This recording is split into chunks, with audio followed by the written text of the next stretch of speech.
Cody! Stop it! We have a show to do! Yeah, quit messing around, Cody. Hey! How does Cody go from like, I can't get the sound work, now I can't get the video work, to like, now I'm gonna make you look ridiculous? Does anyone else want to know why our audio didn't It's work? my first complex goo. Good to see y'all. Thanks for being here. In case you want to know why we were a half hour late and we had a bunch of issues, it's because Cody Grizz was trying to turn me into a potato. Choco Hawaii. Cover your face, Jake can have it. No, not Jake. Like this, Cody? Is that how it works? Yes, that's exactly. Check out this cool filter. Once you hit it, once you hit it, you get it. That's awesome. That's it. Oh, Let's great. go. Hey, donkey. I'm an onion. I have layers. I don't like parfaits, donkey. No, I don't. I love mud. I love mud and I love dirty diapers. Because I am Shrek and I like gross things. Hey, Cody. It's back. Crab dance.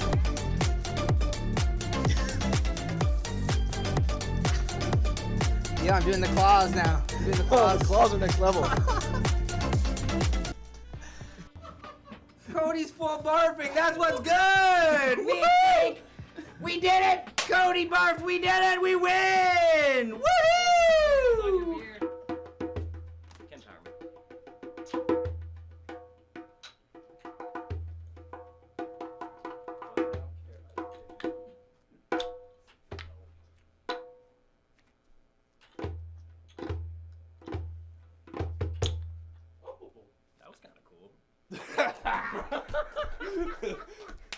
Oh, he licked it. He likes this one. Here we go.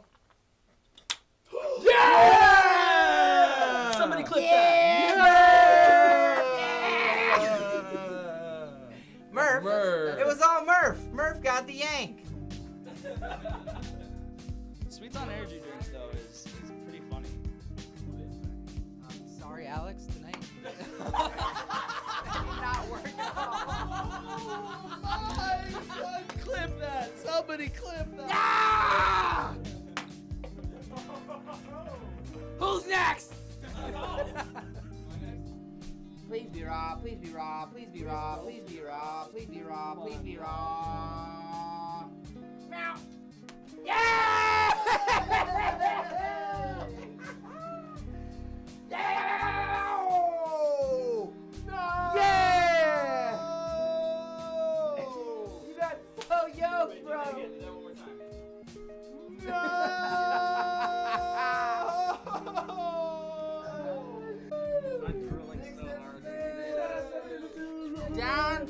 Down gunslinger, down dragon strike.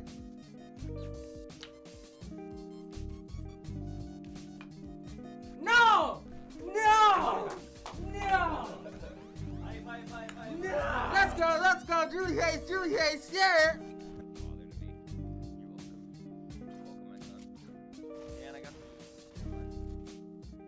Gosh, sorry. Keep on keeping on.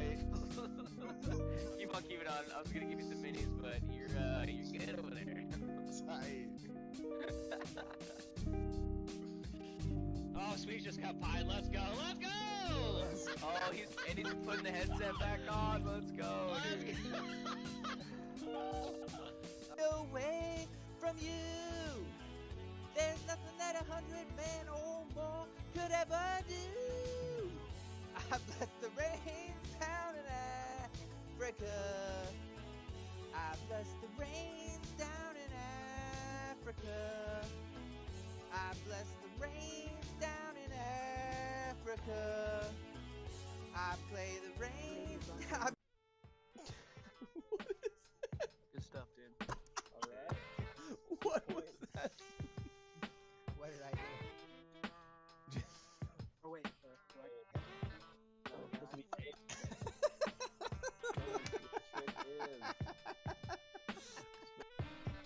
Yeah, fire emoticon. What are you gonna do about this? It's not a soggy sandwich, it's a moldy. I just got a moldy sandwich. Super moldy, but I got a soggy moldy sandwich. Yeah, soggy moldy, the only kind I like. Oh, Carter! Boom! 820 people live on the Sweets Twitch. Wow. Let's get it. Let's get some, baby. That's nuts. G Fuel, where you at now? 819 people live. Bet you wish I had a coupon code now, G Fuel. Come on now, let's hook us up with the Sweets Kendama's coupon code, please. Jeez, G Fuel. Just lick it? Well, you're supposed to put it in your mouth like you're a bad kid. For 5 seconds. Put it on your tongue.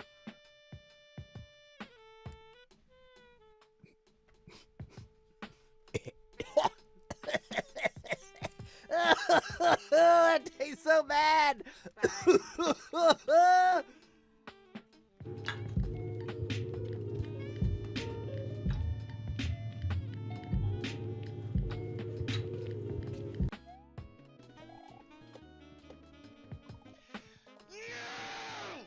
God, dude! First try.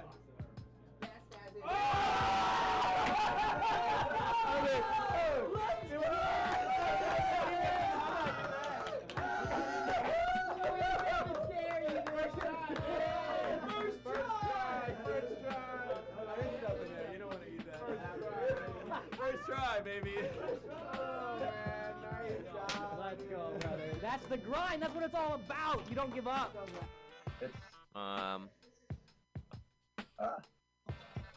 Weens is saying, donate any amount of money and I will write up to 4 words for you.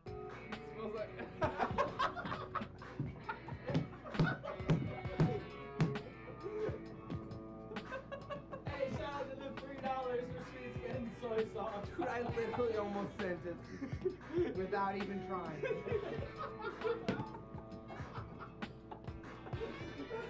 A little drop down my mustache, and I was so close to just throwing up everywhere. Watch it.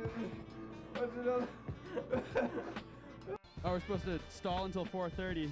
All right, Bjorn's gonna do an interpretive dance. This is like first time at NKO as a Dama player, what it's like. Wow, he's really he's finding so much. He's loving it here. He's having such a good time. Oh no. Oh no. Oh wait, he's still finding some enjoyment. He's loving MKO. Look at him. He's running around. He's enjoying it. Aww. This is what happens when we run out of stuff to do.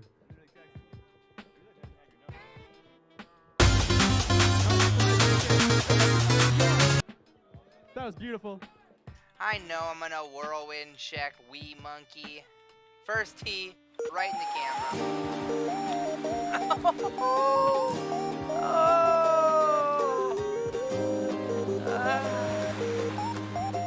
Oh my. What's up, everybody? How's it going? Welcome in. It's Matt Sweets. This is Office Hours. It's Whirlwind Check Wednesday. Whirlwind Check. I hope you're all doing good. Hope you're having a good day. It's another big one. Thanks everybody for tuning in. Aqui, what's going on, man? Court, my man, let's go. What's good?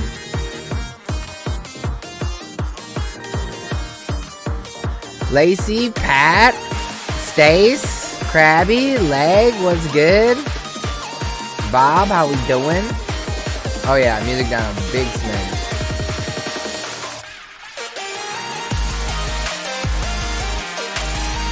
Sorry, it's not supposed to be that loud. Anyways. Yo, what's good? Dalton, get out of here. Jeez. I barely show my face for a second. Hitting us up with 5 big ones, man. Dude, nice. Court, you got to go to Subtronics. Let's go. I got to go on Friday night. It was so much fun. I've never been to Subtronics show before, so it was the first time. Yo, Krabby with 5 more. Are we just rolling on that hype train? Let's make it happen. It's a day. Let's get it. My man, my guys. Let's go. Okay, it's Wednesday. I'm feeling it, baby. Let's go. Yo, Coots, thanks for tuning in, man. I mean, once you hit it, you get it. Dude, licking. What's good, man? Bevski's 39 months. Baby. 45 months for Timmy. I know you're probably still broken up about Hugh Jackman. Be my new best friend, but I'd appreciate it if you could keep it professional in front of chat. I mean, you're lucky you said still something. broken up about Hugh Jackman being my new best friend, but I would appreciate it if you could keep it professional in front of the chat. It hurt a little bit seeing that I had one less best friend now, you know. But yo, Nay, thanks a lot, man. We're getting a level 5 hype train before I even get to say any words. Y'all are just bombarding me. Thank you so much for the love this afternoon. I've had a crazy couple days. We had like a weird midweek kid water park session. It was nuts. Once you hit it, you get it. Uncle Bones, it's Wednesday, my dude. That's what it's good. Wednesday, my dude. Today's gonna be a good one too. I'm really excited for today's stream, man. I get to talk to a good buddy of mine and ask him lots of fun questions. It's gonna be dope. Lacey, thank you so much. You've been leveling up on 28 Tricks Later. Your Dama is so sick. I'm so jealous of it. All the white Kens are so sick, dude.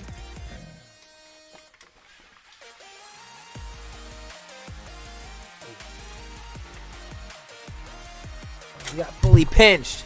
We got my old woman cardigan. Did you guys know that the cardigan is actually a kendama? Kendama gal made it. Gabe gifted it to me. So I'm fully kendama'd out. You know what I'm saying? Stace gifting a sub to Panda. Let's go. Thanks a lot, Stace. I appreciate it. Dalton with the whirlwind check. I got you.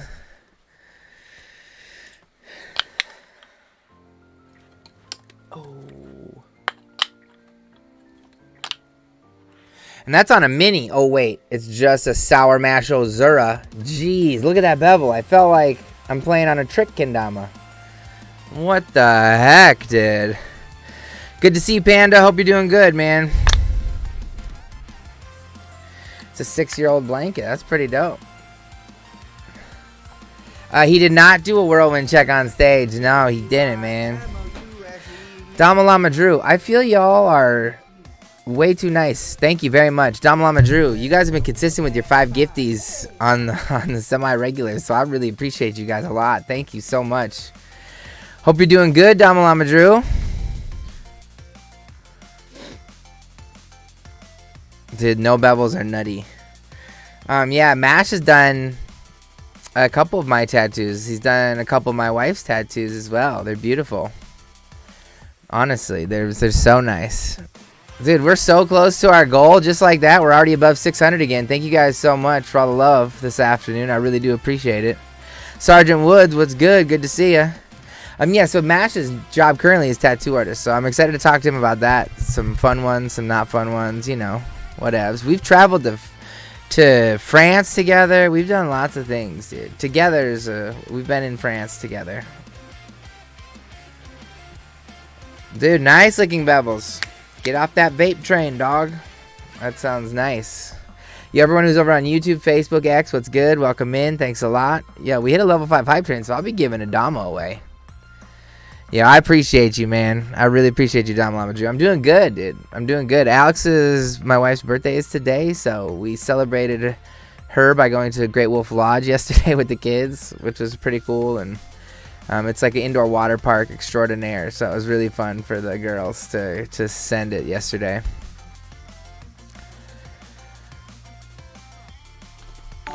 I bet your Yoshi tattoo was the worst tattoo experience for him. Nah, he loved how much I hated Yoshi. He thought it was hilarious. Yo, Kat, thanks a lot for liking over on Facebook. I appreciate you watching over there.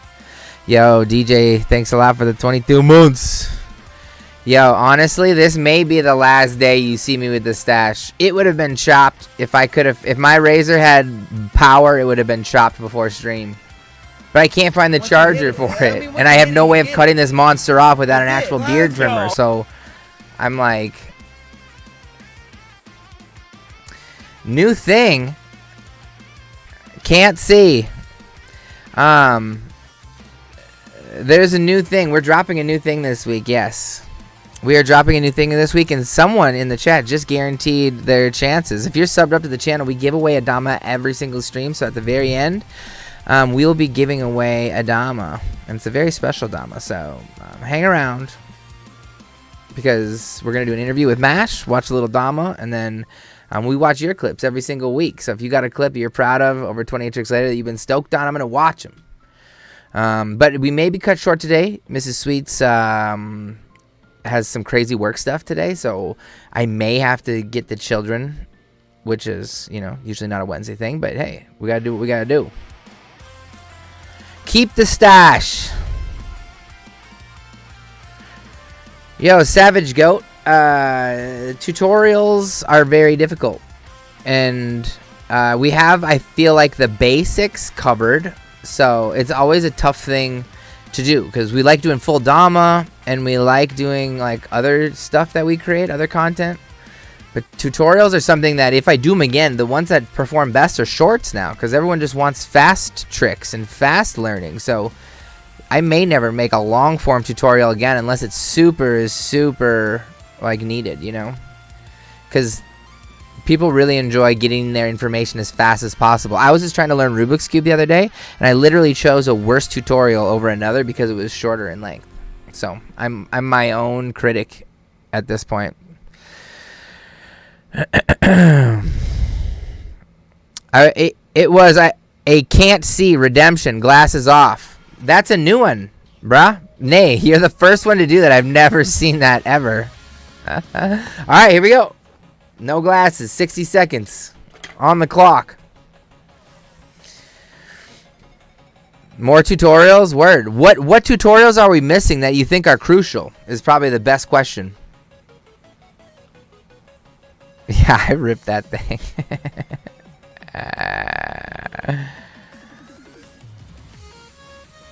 Comment.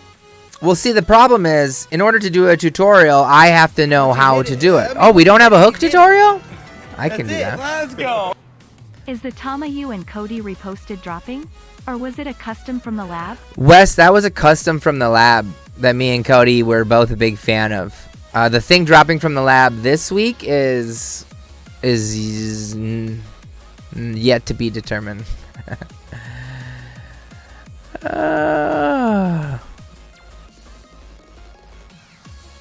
I can hook. I sent it on the hook and got good at it, but that was it. But like cloud bounce, that's why we had like C Justy and other people get in on it. You know what I'm saying?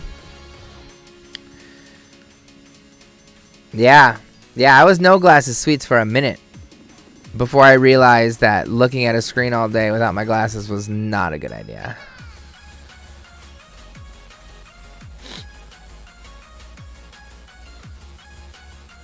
Thank you guys very much. Level 6 hype train, just like that. Thank you guys very much. I really do appreciate the support. Thank you.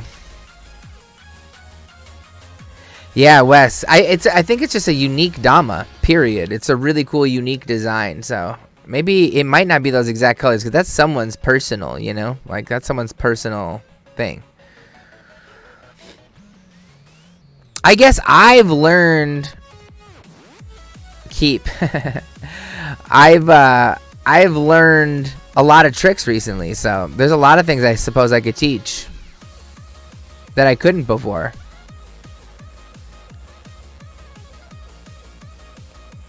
Lunar backflip. See, yeah, dude. I didn't do any backflip tutorials because I hadn't done them. I didn't feel proficient in them, but now I've done it.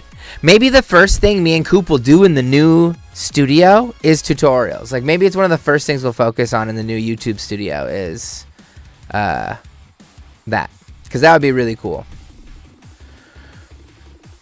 It would be really fun to start like since we haven't done tutorials in a while, like we'll start fresh in a new space. That'd be cool.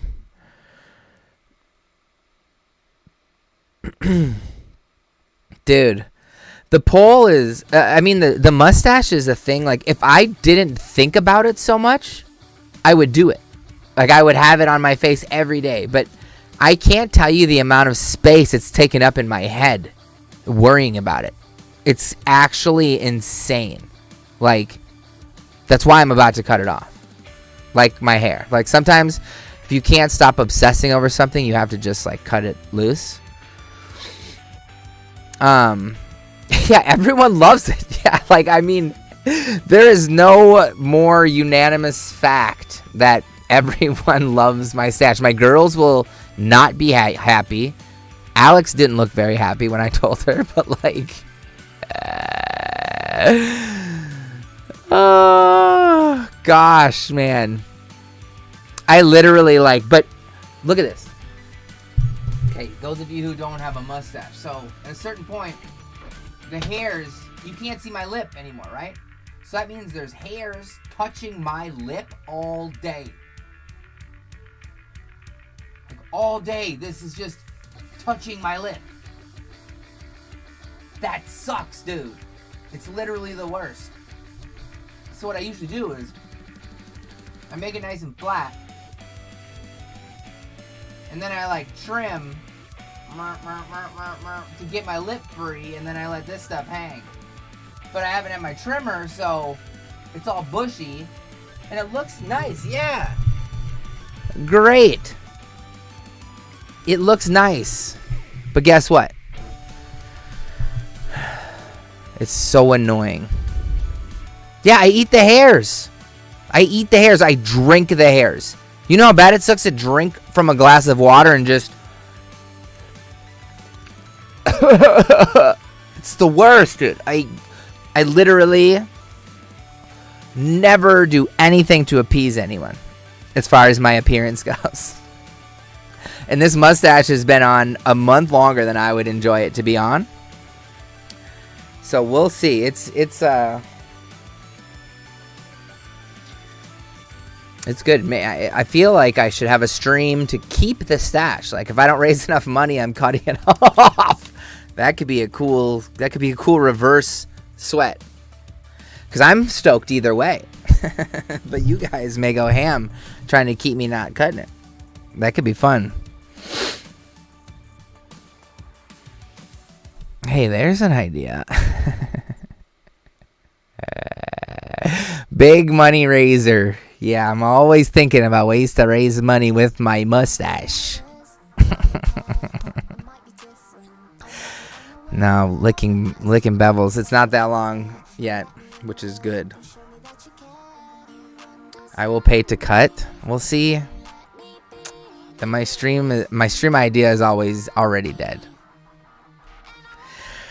Okay, you gotta be like Jay, who gives little thought about his beard, and it goes down past his buttons of his pants. If he shaved it, I would not know who he is.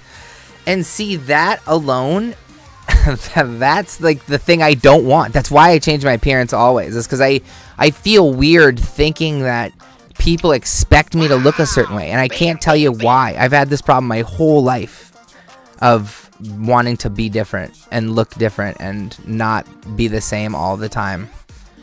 You know what I'm saying? Like, it's that statement, period. Like, you wouldn't know who I was if I didn't have a mustache. That's your husband of many years. Like, so that's obviously so different. But like, if Emma and like everyone in my house is like, yeah, you gotta sleep outside if you cut that mustache, it's like, yo, dog, what the heck? Josh W, thanks for the prime, man. I appreciate it. Ken cares. That's nothing against you at all. Yeah, exactly. When you find your thing, it's your thing. Exactly. And my thing is trying to do things all the time. I think is that. Literally, there's a hair touching the inside of my mouth right now, and every time I talk, it pokes me, and I want to die. How am I gonna even do this interview? Sourmash is gonna think I'm crazy, dude. He's had a beard forever though, so he don't care. Oh, some folks search their whole lives. I see. I don't mind a shaved face, honestly, but I like looking young, so I look the youngest when I shave my face. I literally look the youngest I could possibly look. You know. Okay, anyways, that was a nice therapy session, chat. Really looking into the depth of my my deep thinking about what in the world is going on inside of the old cabeza of Matt Sweets. Jesus. Yeah, exactly, kids. No, it's exactly Damadad's. I have to record this week, so Facial hair and why men feel like they need it is the topic of the next. And why do women think they have to shave theirs?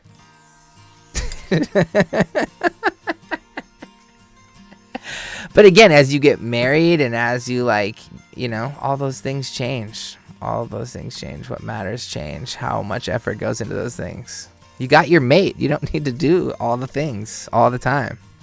Anyways, what in the world am I even saying? This isn't a podcast. We're here to talk about Kendama. And I'm just off my game a little bit today, guys. But I have a list of questions for Mr. Mash. So we should have a good path here to go along. If you guys don't know this dude, you're about to learn a lot about someone who shaped the way we play Kendama today in a way that sounds extreme but really isn't that far off.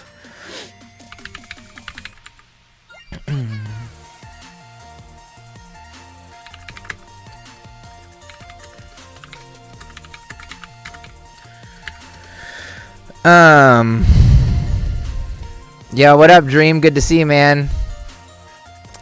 Facial hair is makeup for men. Yeah, super chicken, I'm saying.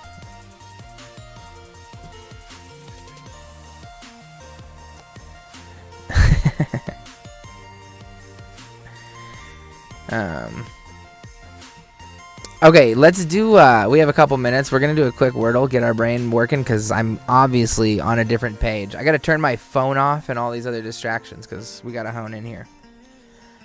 Okay, I got to crack a Celsius. If you guys didn't know, Celsius doesn't sponsor me either, but they have metabolism-inducing vitamins, so.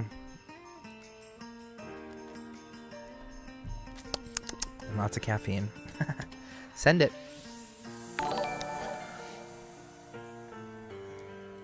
Yo, Jay Boogs, thanks a lot for the gift sub, my brother. Thanks. Sub towards the stash fund. Yeah, I got put onto Celsius a year ago. Last battle at the border. And then I had one again. And it was just like, I don't know. Tasted good. Made my body feel better than worse. Like, actually. It sounds silly saying that about an energy drink. But what are you going to do?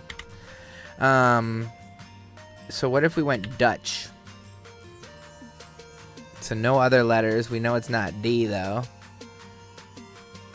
So is it like... It's Q. It's something I-D. Quids? So it's not even. It's...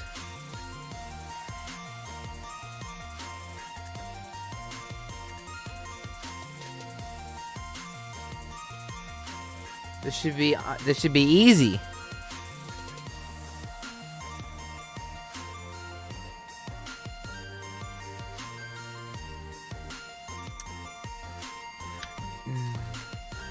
Juiced? What in the world is it? Why am I an idiot? Elude?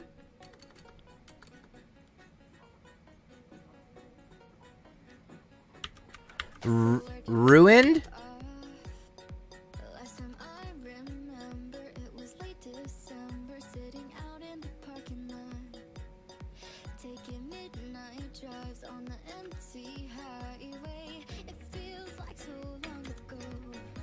What in the heck, dude?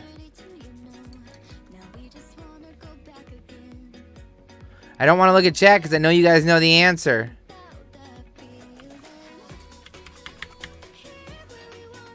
I'm just trying to type letters that'll help me get what's UI blank D. That's what I can't figure out. UI blank D.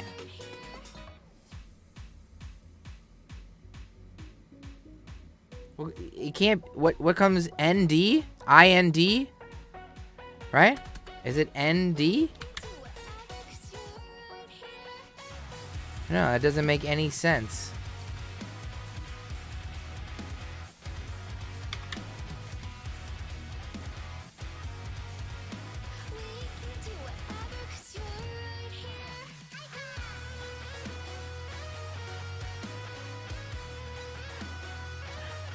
I feel like an idiot on this one for sure. Because even if it's like this.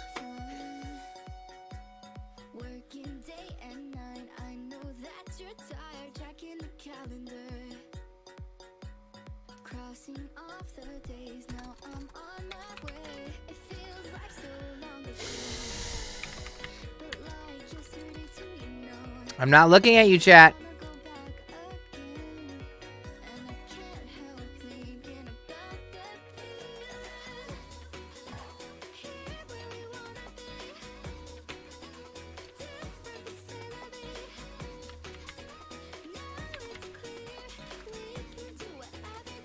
I don't know, man. I don't know.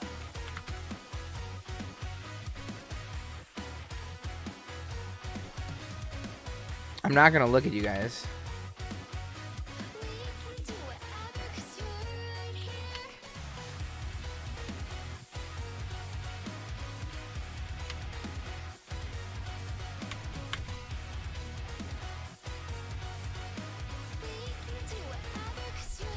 It's the UI that's getting me.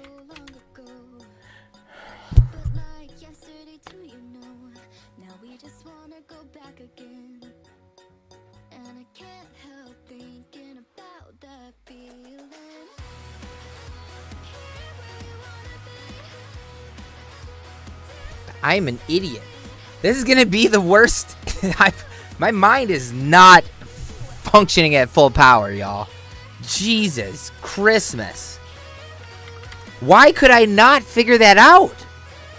What was my brain making me do that wouldn't let me solve that, bro?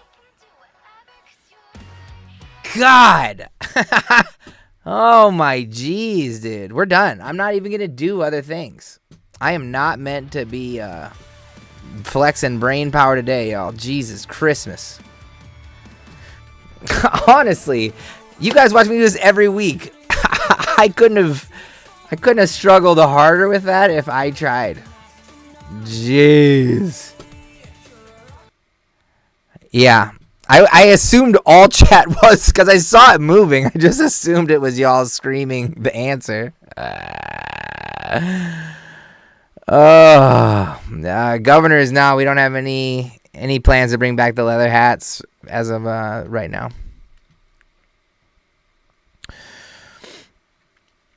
Ooh, it's always the easy ones. Build. UILD. What other words end in that? Build. Guild. I kept thinking fluid and liquid. I kept thinking like Ewid words. And it wasn't working at all. Okay. Mr. Sourmash, I told him to be ready at right now. So if you guys just give me a couple minutes, I'm going to go grab our guest, and we're going to have a fun chat with a Kendama legend. So stick around, and I'm going to be just right back, all right? We will see you guys, Roish. We'll see you guys in just a second, all right? No, God! No, God, please, no! No! No! No!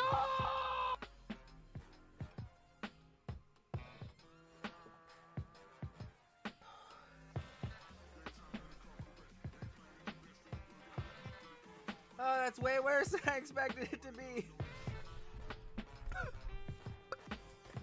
That's There we go! Let's go!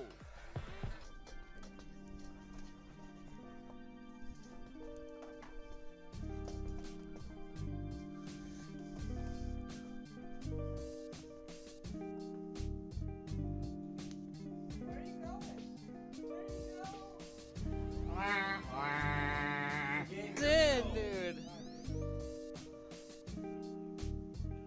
Oh, that was straight at the camera, man. You've never seen it more 3D in your life, chat. And you know, homies show up and like. What a flex. Oh, it's...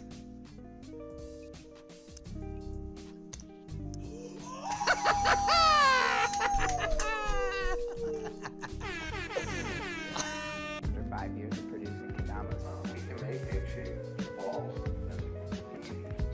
Oh my god.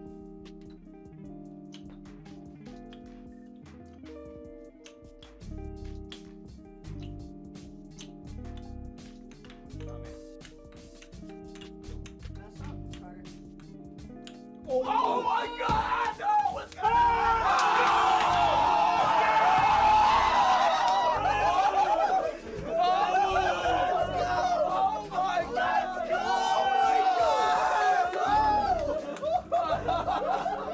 Oh my god!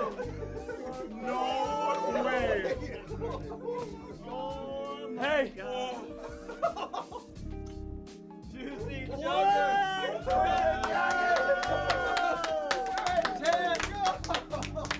Oh my god! Oh my god! And that is everybody's points just deleted!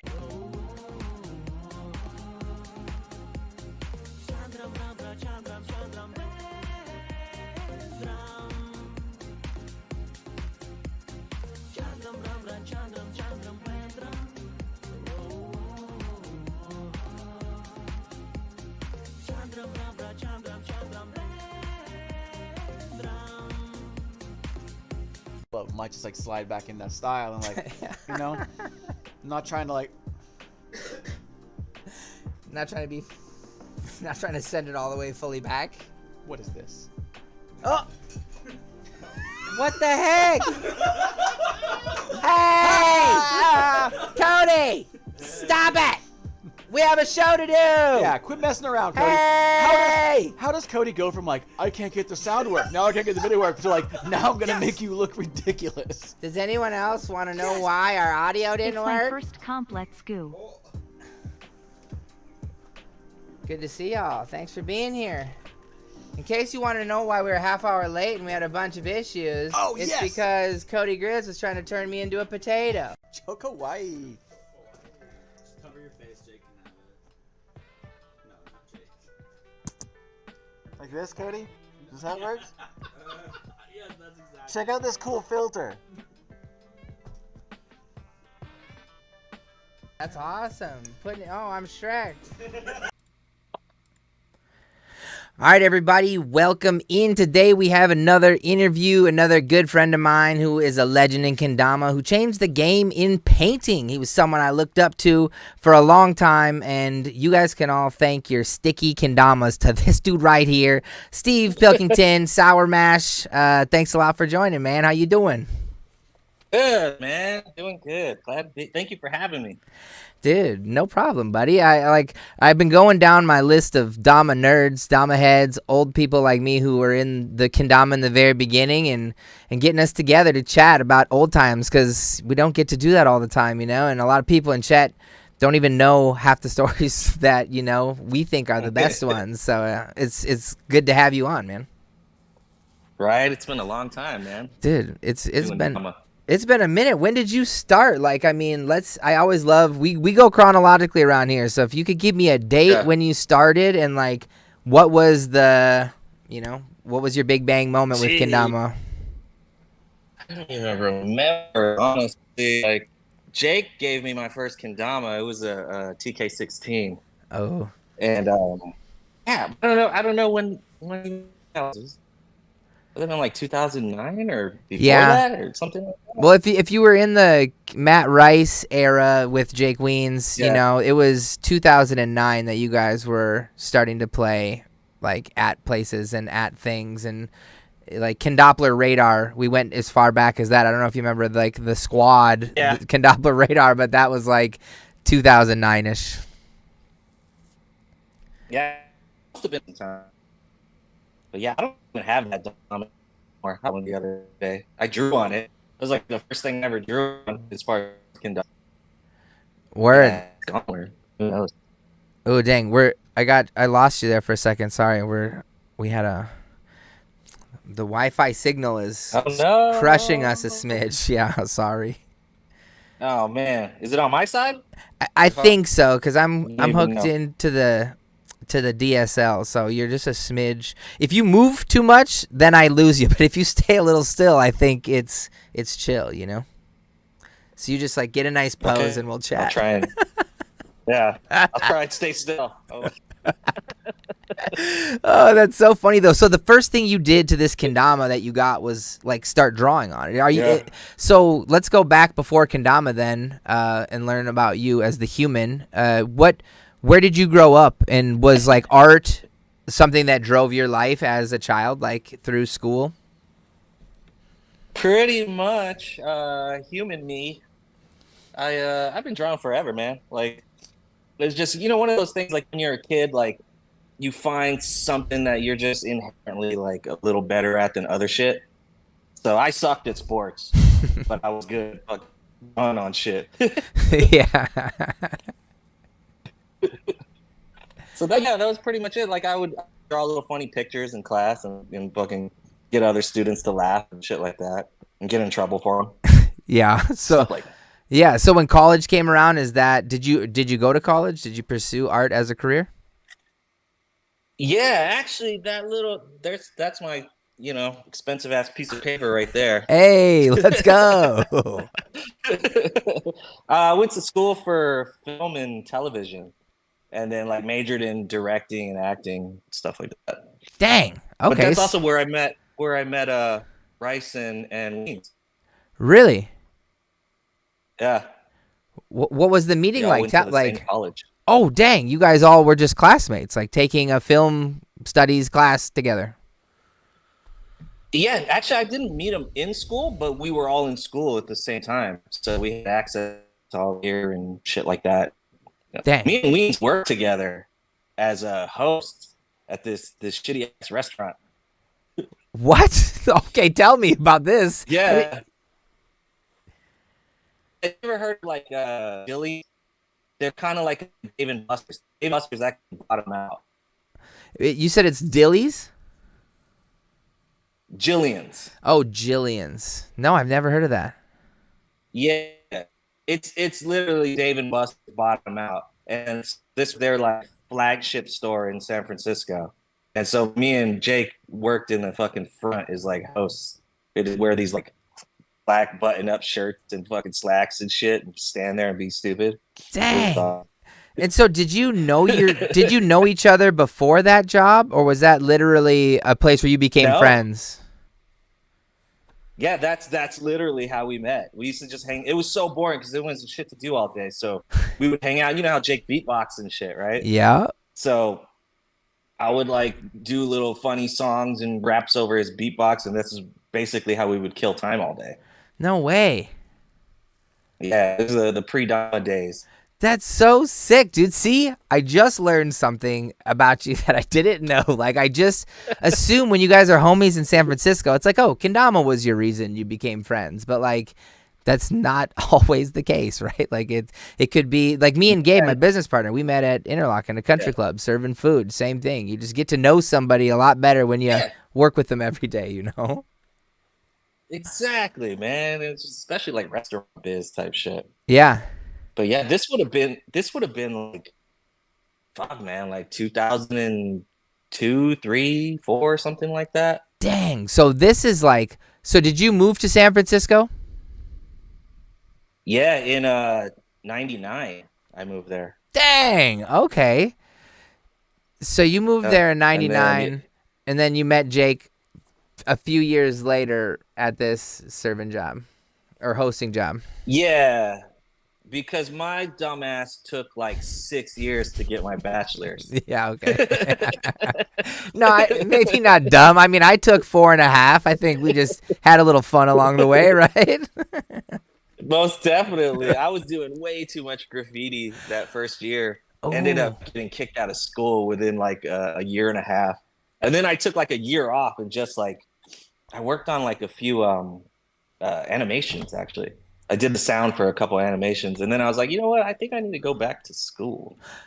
Dang. Which I don't know if that was a good thing because I came out of there like with a fucking $1 billion in debt. Yeah. But it is what it is. Yeah. So dang. So you got to San Francisco and you went there to go start going to school, and instead you start like getting deep into graffiti. And now, like, are you down to tell me what your tag was? Were you part of a crew? Like, did you become part of a crew? Is that why it became intense, or was it like you by yourself at night, like grinding? No, so the reason it all happened is I moved in with this dude, Aaron. His mom and my mom were friends in El Paso. So he told his mom that he had a place I could crash at until I found a place. Turns out it was like a crack hotel. Oh, solid. Yeah, because I don't think he was telling his mom, the whole story. Yeah. But Aaron was fucking crushing the city. He was like kinging San Francisco at that point. Like he eventually became like, probably king of San Francisco as far as like graffiti. And so I just went out with him every night. Dang. Fucking drinking 40s of Old English and orange juice. And then, you get the liquid courage and start like bombing the side of buildings and rooftops and fucking everything in sight. Dang. And then, it just becomes too much fun. And then I met all the fucking major graffiti heads and they put me down in the crew. Dang. I wrote Steve. Oh my gosh, that's so clowning. How is that? That's like perfect in some way, shape, or form that's what you wrote. Because I was like, coming from El Paso, it's like if you got big in graffiti, everybody's gonna know who you are, right? Over there, I was like, dude, there's like a gajillion people here. I was like, I can write my first name, and that's gonna be fucking awesome. Yeah. So I did that, and then they put me in a crew, CA, criminal arts, cannabis addicts, whatever the hell, yeah, whole bunch of acronyms. Yeah. That's so dope, man. It's not dope that it's sidetracked school, but I mean it those things make you who you are, right? To some way, shape, or form. That's exactly exactly, man. They make you who you are, man. If I didn't do that stuff, who knows where like other things would have gone, because a lot of those guys are still the homies. So dang, well that's sick as hell. I didn't expect that. Like, so you still keep up with some of those dudes, and do they write still, or do they all have jobs and do normal things?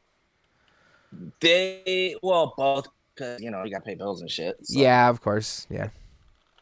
Some of them they all still like, for the most part, I think they all still like do graffiti. Handful of them died. Yeah. Unfortunate shit happens. And they get together every once a year now, I think. But I still haven't linked up with them in a long time. I link up with the homie I was roommates with, though. He tattoos now, too. Oh, sick. Yeah, that shit's pretty cool. So he kind of linked me back up with everybody. Wow, that's crazy. And I'm excited to talk about the tattoo stuff for sure. But what about the just because the graffiti thing, I never like asked you these questions, is what was the thing that made you stop? Like what was the reality, or like what reality came into play where you were like, I probably should stop doing this, or that was scary, I don't want to get caught, or was there a moment? Getting kicked out of school for just like being too much of a fucking crazy person, I guess. Yeah. And then kind of you kind of got to figure out like what the hell you're doing in life if you want to do anything in life, I guess. Yeah. So I needed to focus a little bit more on like kind of trying to figure that shit out, and also like, to be blatantly honest, I sucked at graffiti. My shit was not good. Steve wasn't hitting the way you hoped. Yeah, dude, I don't even think half of my graffiti homies liked my shit. They just like me. Yeah, so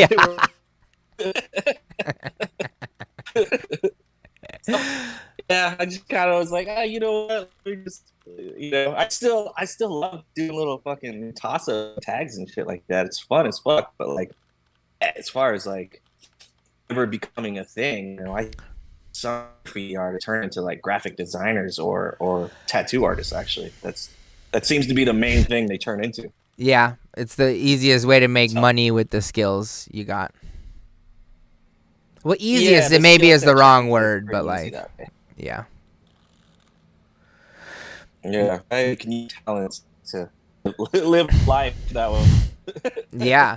Well, I mean, to get into the Dama part from there, you're in San Francisco, you're doing graffiti, you meet this dude named Jake, you guys become friends, and then he finds this game, or Bryce gives it to you. Either way, you start drawing on it because you're a Dama person. But I think like maybe the first thing before you were ever known for painting sticky paint is the stove. Am I right or am I wrong? Like, where did Sourmash plus Kendama begin? Like, what was the birth product? The painting the Damas. I started painting those Damas first. Really? And then just even drawing on them makes sense because it's like, dude, you know, graffiti, you're writing on every single thing possible. So anything I got my hands on, I now have my hands on a Dama. Start fucking drawing on that thing. See how that goes. And yeah, so I started painting them first. Crazy. I painted a handful of customs and then linked up with Kenko. Because I was like, how do I, you know, get out of my crappy day job and make a little side money? Mm-hmm. You know? So I was like, well, let me see what these guys are doing. So I hollered at fuck, what was his name? What was Kenko homie's name? Sam. I forgot. The two brothers. Sam and Lex. Lex. So Lex is the one I talked to the most. Yeah, we became friends for a while. Oh, word. And, I was like, hey man, like fucking, you know, he said that Rice told me that Lex was saying that people hit him up for customs all the time. So then I just like sent him a message out of the blue, like, hey man, fucking, you know, such and such, and like, if you want to like maybe send him my way or something, or figure some kind of thing out. Yep. And then instead of that, he was like, here's a batch of fucking Azuras to just paint. I was like, sick, all right, we can do that too then, never mind. Dang. And that's how it started. And then I just painted a batch of Uzi for him. I think the first ones were those like purple grape things or something. Yep, I remember that. Yeah. So. And then I did a batch of Rastas for him, and that's where that whole thing started. Yeah, I mean, I was gonna say that's like, that has to be the single most Dama you've sold the most of, period, or been asked about the most, or like it was the Sourmash Rasta it is the Sulab of our time, I would say, is what it was. Like, people would do anything to get one, and no one could make anything that was like it, that was the same. And now I know the answer is super simple, and looking back on it, it's like, I mean, as a painter who was trying to compete with you actively, the second you started doing what you did, because, I mean, Kenko was getting custom questions because I was painting custom Damas every day at Sweets, like doing whatever people wanted, putting anything on them, but I didn't have a clear coat. I couldn't get the shit to stop chipping and to not be slippery, and you, like, solve those problems in one foul swoop. And I guess the question is, like, I know you just put a clear coat from Hobby Lobby like into a gun and put it on a Dama, but like what led you to be like, I don't know, because you started a business, you started something that no one else was doing aside from us, and we weren't doing it good. So what the sticky part, like how did you make sticky clear? Like where did that come from in your head and mind, you know? So there was actually two other clear coats before the sticky. Oh, so word! I messed with just some straight raw polyurethane. Mm-hmm. You know, like wood coating shit. Yeah. And tried doing that for a minute, and that did the same thing. It left those like impact crater chips. Yep. You know, like shattering glass almost. And it was just nasty looking. Mm-hmm. Yeah, exactly. Yeah, sucked. Then I tried the just spray can and Krylon triple thick, and that one looked gorgeous. It looked super gorgeous. It's thick. It looked like just a layer of glass on it. Yeah. But same thing. This thing was like slick as ice, man. Like you could not do anything with that shit. So. Yeah, trash. Then you know, I already had the airbrush stuff, but the Createx stuff was like textile paint or textile paint and gloss, right? So I just applied that, and it didn't work right away.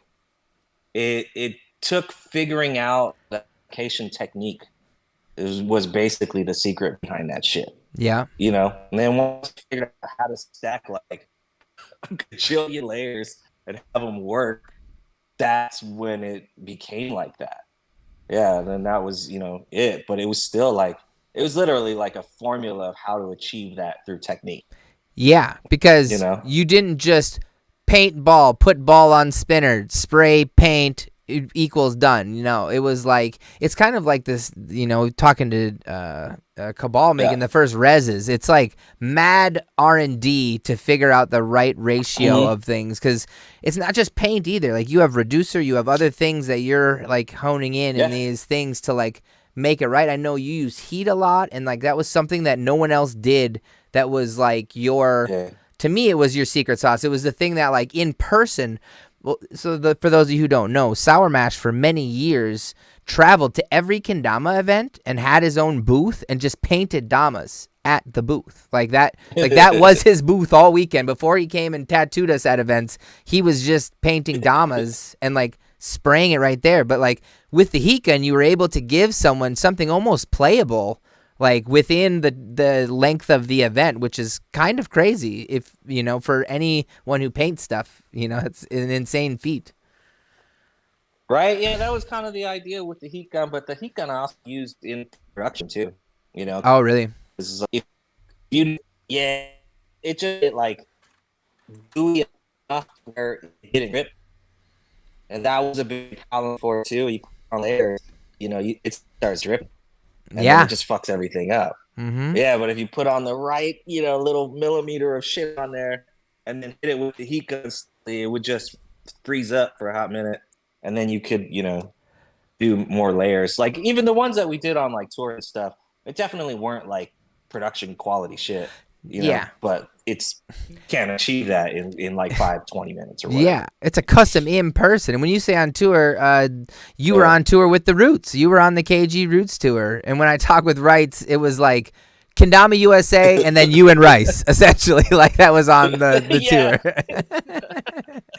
I mean, like, do you have any story that like sticks out when I bring up the Roots tour? Because I've asked almost every member of the tour now, like, to be on. So is there, like, when I bring that up, is there a story that comes to mind first as like and it can be a extreme story if it needs to be, but or any hijinks? I mean, there's gnarly stuff. Like, did they go over Sanders' ability to not stop farting and piss everybody off with that? No, I don't think so. That'd be great to hear. I'm like, first off, love Sanders. Yeah. Great time hanging out with that guy. But his gastrointestinal system is something else, man. It's not meant for van life. Ryan. No. Dude, it was just like, and you know, the thing is, farts have a pretty good shelf life of being funny. You know, you can fart a lot, and he went well beyond that shit. It'd be like every few minutes, like, oh, crack a window, oh, here's another one, and they weren't just like, you know, non-stinky ones. These were like fucking rankers, bro. Yeah. These were like pink fucking ones. Like you guys have been eating McDonald's on the road for a couple days, kind of vibe. Dude, I think that's just his thing too. It was like his stomach is just like a factory for making farts. Yeah. That fool. We had him on. He definitely didn't bring that up though. But we'll be sure to let him know.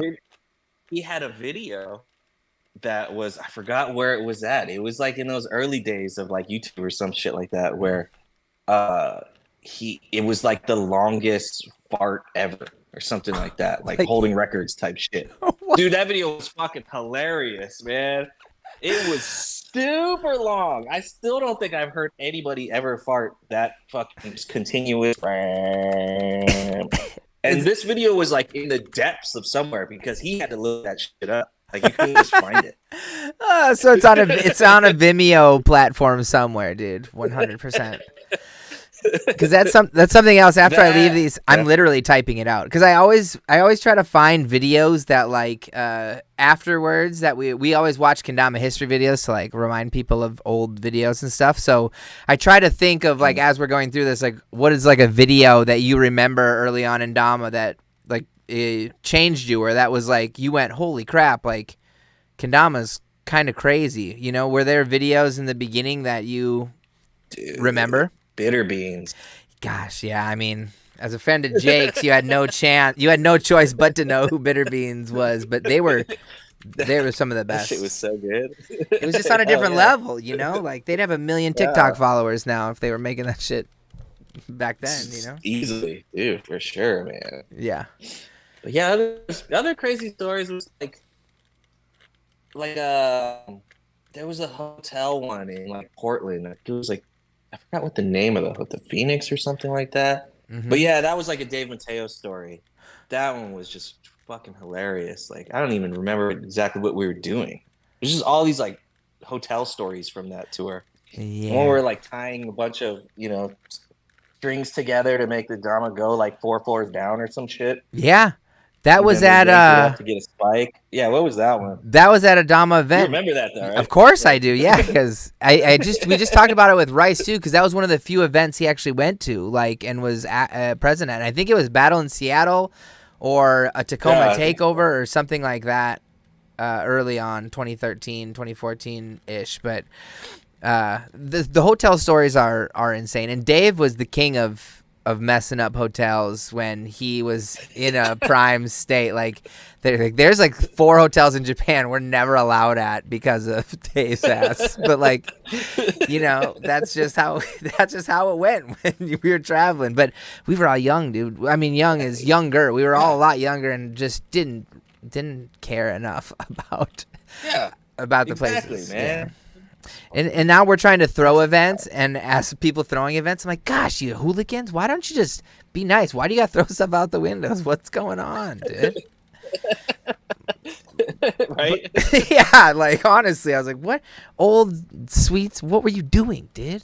But no, it's people, Kendama's chill now because it's not a ton of kids. It's like, it's 21-year-olds mainly who come to events, and so a lot of people, like, it's not kids drinking for their first time at events every time now, or just that being the only reason for wanting to go for the weekend. It's kind of the vibe has switched where you're almost the asshole if you are the one who is that way, because everyone is like can hold their own now. It's such a weird change in pace from that, but. Yeah, I remember Norks being super drunk and young back in the day. Gosh. Yeah. Barfing on the bus, peeing on shit. I mean, dude, Norks, we could have a whole podcast about Norks.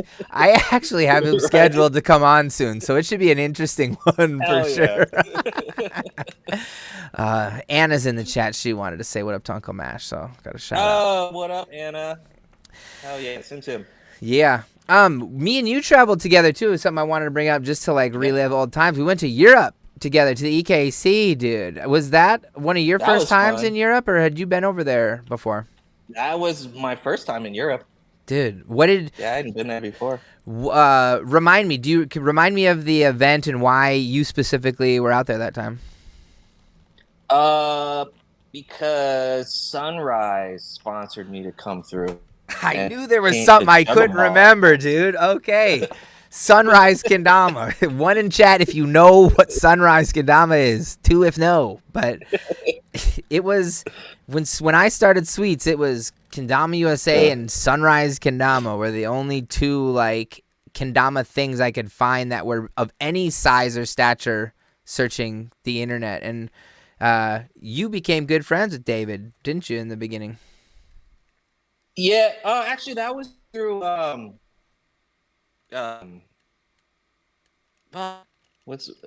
can't I remember shit? I get it. I forgot who hooked that up. So it wasn't David Marchant, like it wasn't the owner of Sunrise who hooked it up. No. Was it Mirik from Kendama CZ? Royce is in here. It was Mirik. Royce. It was Royce. That's right. Yeah, Royce is the one who hooked it up. Yeah, I figured it was. He asked me if I wanted to come through, and then Royce set all shit up, and then we went through, and then I remember looking up on all you guys hanging in a circle and shit. Yeah, dude. Looking all burnt out and drinking beers. Yeah, we were burnt out. I just remember you like biking somewhere. Didn't you like get lost on your bike for a minute and like go somewhere, or did you just bike super far? Or oh yeah, that was fun. That was with Taboo and who was the other like homie from like England or something, and and the Grisby guy, fucking shit, I can't remember anybody's names right now for some reason. I'm so putting you on the spot trying to pull old homies names from Europe, but it's all chill. Yeah, we were all hanging out in front of some fucking hotel or hostel or some shit, and then like I saw those bikes, you know, the ones you could rent. Yeah. So I was like, let's rent these bikes, and it was like fucking 2-3 in the morning, and we're just like mobbing through fucking France, and then ended.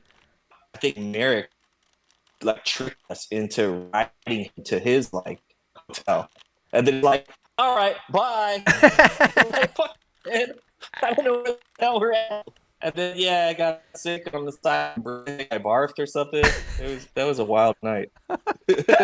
I wasn't a part of it. I just remember seeing you the next morning, and you were like so hag in the lobby, just like playing Minecraft on your phone or something insane. Just I don't know why I remember that so clearly, but you were like, dude, you gotta check out this game Minecraft. It was like when shit just hit, and you were like gaming it on your phone so That's hard, funny. dude, and you were like, check out this town I built, and I was like, that's insane. But I don't know why, like that morning, you being Hague and playing Minecraft sticks in my head, but it does. But it's super funny. So Royce hooked it up because you were probably like, I want to go to Europe, and Royce is like, well, let me ask David, and then David's like, yeah, he can come paint all weekend at my booth. That sounds awesome, you know, like because for him it was you were an attraction to the booth, right? That he wouldn't have had otherwise.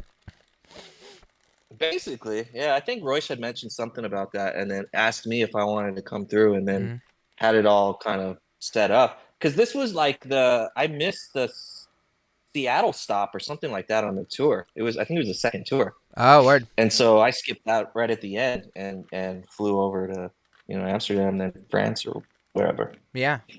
And did that whole thing, yeah. And then I painted the juggling balls.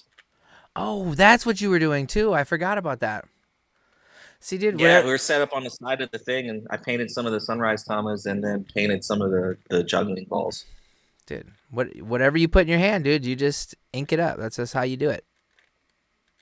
Basically, it's like that was, he sponsored me to go do shit. I was like, I'll paint whatever you want. Let's do this. Yeah, I get to go to Europe, baby. Let's go. That's what's up. Yeah, that shit was an awesome experience, man. French people really love artists.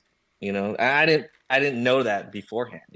Anybody would come up to me, they'd be like, "Wow, artiste, I love, wow." That shit was dope. Dang. See, you probably had an experience a lot of people don't have in France. Like, I definitely didn't have that same experience being a kendama player in the middle of France, But I think you're an artsy dude regardless. You just give off that vibe that like you could draw a sick photo or a sick picture, like. In the States was different though. Like we were on the tour, and I would do those like little setups and paint times and shit. Like all like people were like, yeah. But then you get like their parents or brothers or someone, just random people just like kind of looking at me like I was homeless or some shit. And, you know what I mean? Like thinking like, oh, so poor you. This is the only job you can get. Fucking, with a little stand painting wooden balls and shit. Yeah. It was way different than you go to France and they're just like, we love it. It's beautiful. Dang, so you're probably like, man, I don't want to go back to NACO this year for all those grimy kids, dude. I want to go back to France and be honored for my work, dude.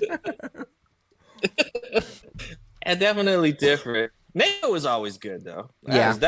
This was more on the tour stops. Yeah. Because some of these people had no idea what the fuck we were doing. They're like, there's this random guy like painting fucking balls with an airbrush. Yeah. And I mean, we don't need to get into it, but you did that in Japan too, right? On a couple different tours. Like literally just Oh, yeah. Like I hooked that shit up. Yeah, dude. And so it's kind of nuts if you think about it, that like literally spraying a few damas for Kenko turned you like you got to travel the world to a lot of cool spots, man. That's pretty like, do you think about that often? Is that something that like you think about as a dude who, has a job tattooing now in one spot? Like, do you? It's how I live my life, man. Basically, Yeah. Like I'm all about like you just do shit and figure it out, right? Mm-hmm. And then you'll like gain the necessary skills to like basically tackle any problems that come up in your life. You know, that's what for me, that's what it is to be a human, or just to be alive, right? So yeah, you start painting shit, and then you kind of go one place, and then like, yeah, Zawa's like, hey man, you want to fucking go on tour in Japan? Fuck yeah, let's do this. Yeah. And then yeah, we went from like what, like, Hiroshima, Hatsukaichi, Tokyo, all the way through, north and back. We went to a lot of crazy places that I like never would have been to if it weren't for, Kendama and Zawa hooking that shit up. Gloken. Yeah. Was that weeks? You did that? It was like 14 days. Yeah, like 2 weeks. Dang. That's so cool, man. Just getting to paint kendamas up and down the coast of Japan. Like, that sounds like a rough 14 days. Dude. I literally became Zawa's slave. That's one thing. Yeah, tell some bad Zawa stories. Let's hear those.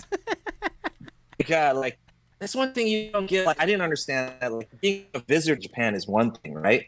But as soon as you start doing some labor shit, their work ethic is like completely fucking different. They're just about that, like, on it. We wake up in the morning, we're fucking going to work. You're drinking a little coffee out, machine and shit, and then it's just nonstop and shit. And then Zawa would be like, okay, we're painting these today, and then because you can only do so many a day, right? Yep. And then there'd be extras. It'd be like, okay, we didn't do this one, but these people are going to show up at this other stop, or we'll catch them on the way back. So this just starts building up of these extra ones. And for 4 months, I have like 0 days off. And then first you start off with like jet lag too. Right? Yeah. And, I didn't know about the Japanese work ethic, right? So there was like instantly trying to catch up with fucking like everything. Like, oh, we got to go to work. We're fucking on it.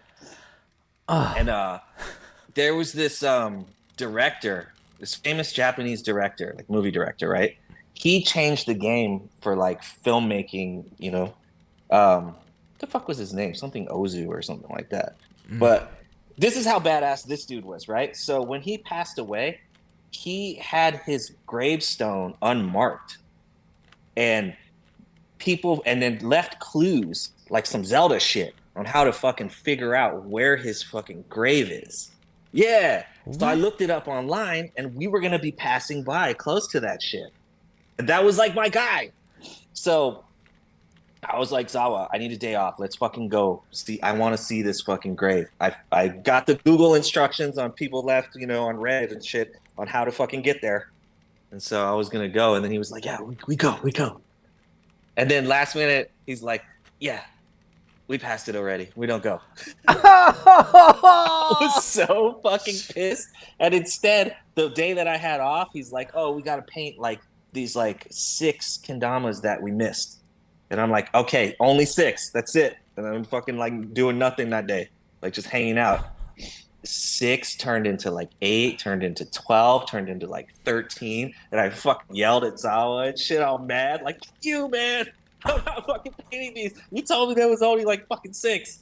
And then he looked all fucking like, and Yuka was there too, and she looked all like, I was genuinely fucking mad. Yeah, dude. I can imagine. Like, you literally thought you were gonna go on a vacation to some extent, and you got raw dog for 14 days, all like straight, like by Zawa. I was like, just I was like, at least just let me see this fucking dude's grave. It's such a like milestone to like do this weird little side quest, Yeah. This fucking weird little Zelda side quest, and like, yeah, it didn't even weren't doing it, Yeah. Oh and my god. It was just like, oh, guess what? We're not doing it. And meanwhile, I thought we were on the way to go do it. Oh, just so yeah. So did you create F Zawa? Are you the creator of F Zawa? Then were you the one screaming it the loudest? No, and the but highest? I was definitely screaming that shit. Yeah. But Zawa did do some, like the whole shit was still super fun and shit. Yeah, of but course. we went to one of those like fancy onsens called like Aloha. It was like all Hawaii themed. That one. What? That was dope. They have themed onsens? I've never seen one of those. Dude, this shit was dope, man. It had like like the onsen part was, you know, like the I guess pool part. Yeah. Looked like a sort of like jungle foresty thing. Had these like rocks sticking out of the water that you could lay on like a lizard and shit. It had like little steam coming off of them, so it looked all like you just walked on a movie set. What? That part was dope. Yeah. So I gave it to him for that shit. Yeah. But The- yeah. When you say themed onsen, I just like my mind almost like breaks because I'm like onsens are themed as Japanese style. Like, you know what I'm saying? Like in my head, it's just like it is was Aloha a theme. Hawaii or something. Yeah. I think that's what it was called. And it was all Hawaii themed. You'd fucking get lays and shit. That is rad. That's such a Japanese thing to do, for sure, dude. That's I only had one little tattoo at that time too, and I had to cover it up with makeup. no way. It was one of those places, and that's Yeah, just you couldn't have. Yeah. and that's just how long it was.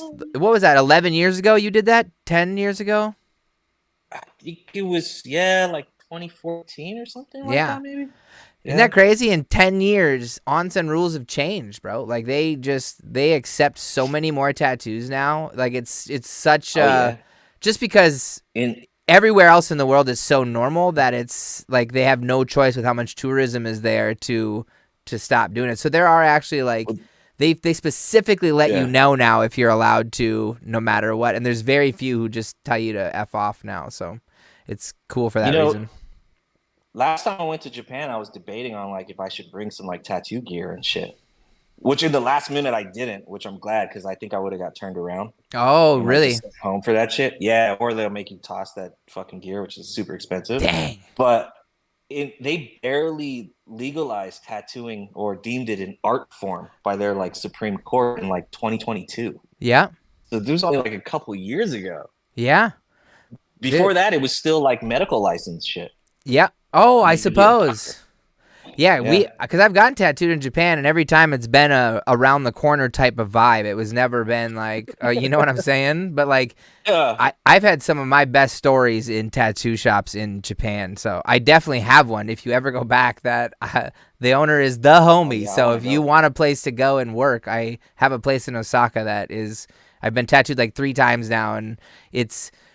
It's just like it's a party every time I go in to get tattooed because the dude's like he had a kendama when he was there, you know, like the first time I went there I found it randomly and dude wasn't there but apprentice was, and I was like, well, just tattoo me up, apprentice, I don't care. And they were like, well, it's a big deal, I'm not just allowed to do that. And then they called the boss showed up, he had a kendama, we played dama, and then he called his homies and the homies came by, and then we're tattooing, and there's like 20 people drinking and smoking and whatever in this tattoo parlor in Japan. And I went in there to get a Rick and Morty tattoo on my leg just on the off day. But it turned into like this whole day of tattooing and meeting new people and playing dama. And it was just like kendama tattoos bring people together. And it was one of those moments that you can't recreate even if you wanted to, you know. And I think... I mean, we'll get into tattooing, but there's something special to it that, aside from, you know, permanently putting on someone on someone's body, there's like there's a cool vibe that happens in shops and stuff when you like, not every time, but you know, there's times where it's like very unique. Yeah, that sounds like that situation you just mentioned sounds fun as shit, bro. Yeah, it's like I experience that. Yeah, that's what I try to do at my shop. You know, I hang out with people like. I try not to tattoo people I don't vibe with. Yeah. You know, and I think that's part of why my clientele comes back, you know? Yeah. No, that's exactly what got me. We always have a great time. Yeah. No, exactly, man. It's something I now look like. I'll build a day into a trip to Japan because of it, type of shit. And that's something that's special, you know? So before we get to tattoo, I don't want to, oh, where the hell did I go? Where did I did something. What did I do? I clicked a button. You're still there, though, right? I'm still here. Okay, sorry. I clicked a button that made it go away for chat for a second. Sorry. Weird. Okay. Oh, shit. No, it's all good. Okay, we're all back. We're good. So from custom painting kendamas, you're doing it at events. You eventually collab with me. We did a couple different collabs because I You know, aside from you working with Kenko, I had met you in San Fran. Like, you were one of the first Kendama people I met. I got to be in your closet apartment where you made the first stoves. Like, came through my hood ass apartment. Dude, I did. I saw that. Like, I hear of people sleeping in closets, like starving artists sleeping in closets.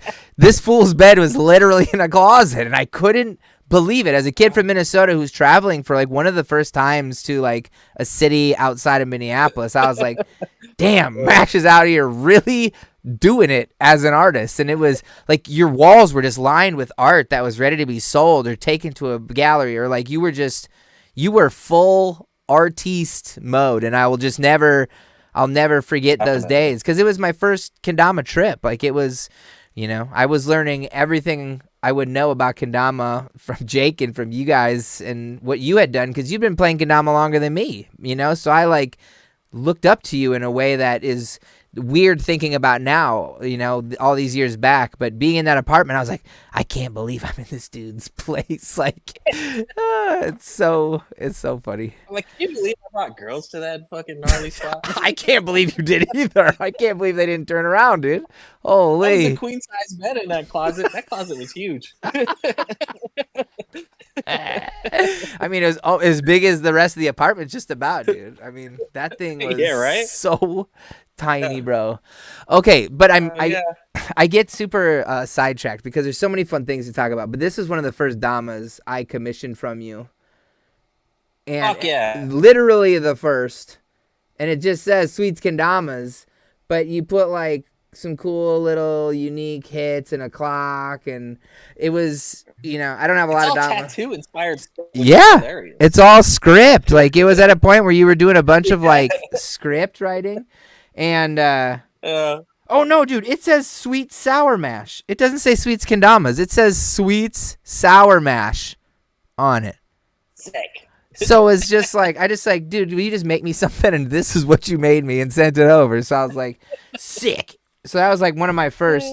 I do have a Rasta Sour Mash, but I show it off so much on stream that I like don't know where I put it most recently, so I can't show it to you.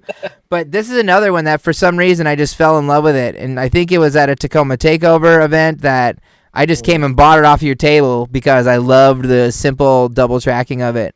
And for our collab, we actually, dude, it is. And for this, I think we ran back this like thick stripe, single stripe when we did our collab with like green and black. So I thought those were like a couple cool Sour Mash Damas to bring out of the woodwork. Hell yeah.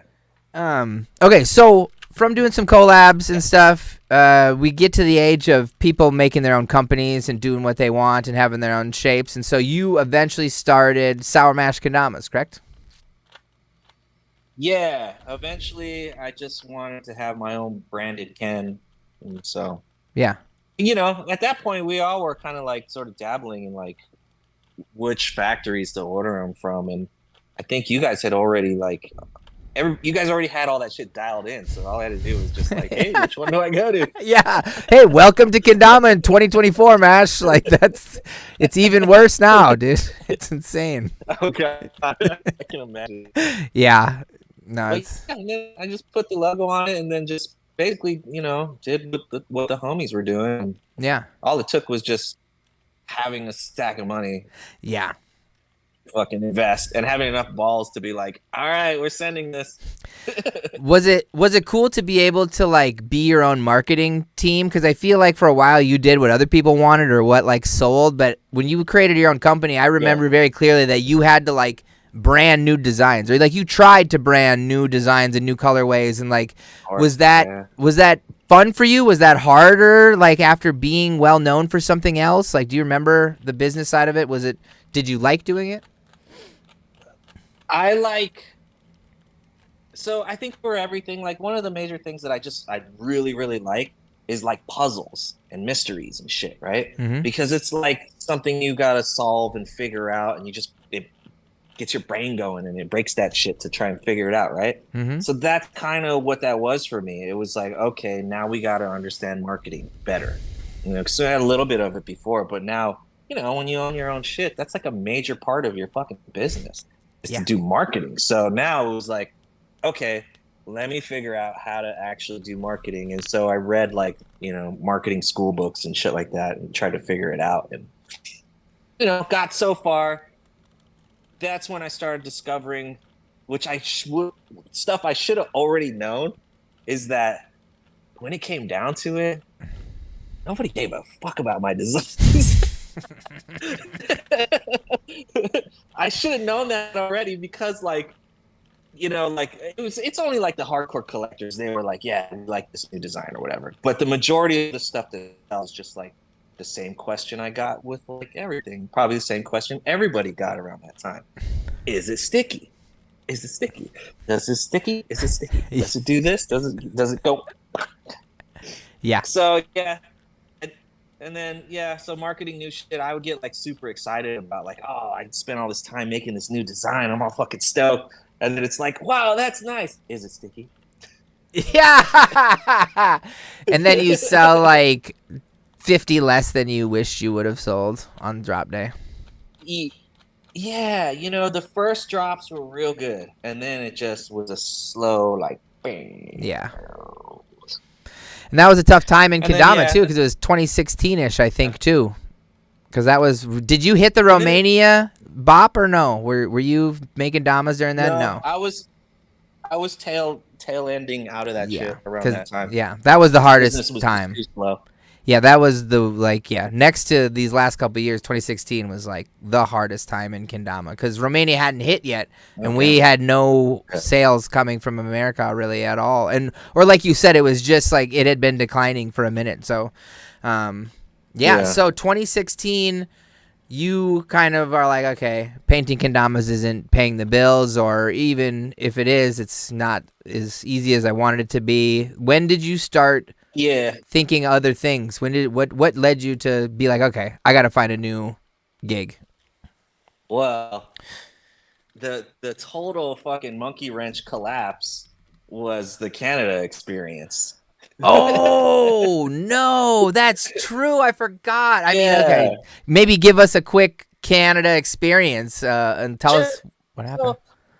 I got it like all the way up until, so I'd been like full Dama for a while, and it was doing like really nice for a minute, right? Mm-hmm. And then like sales started getting lower, but not just that, like I was beginning to get really jaded on shit because like it didn't matter what designs I made.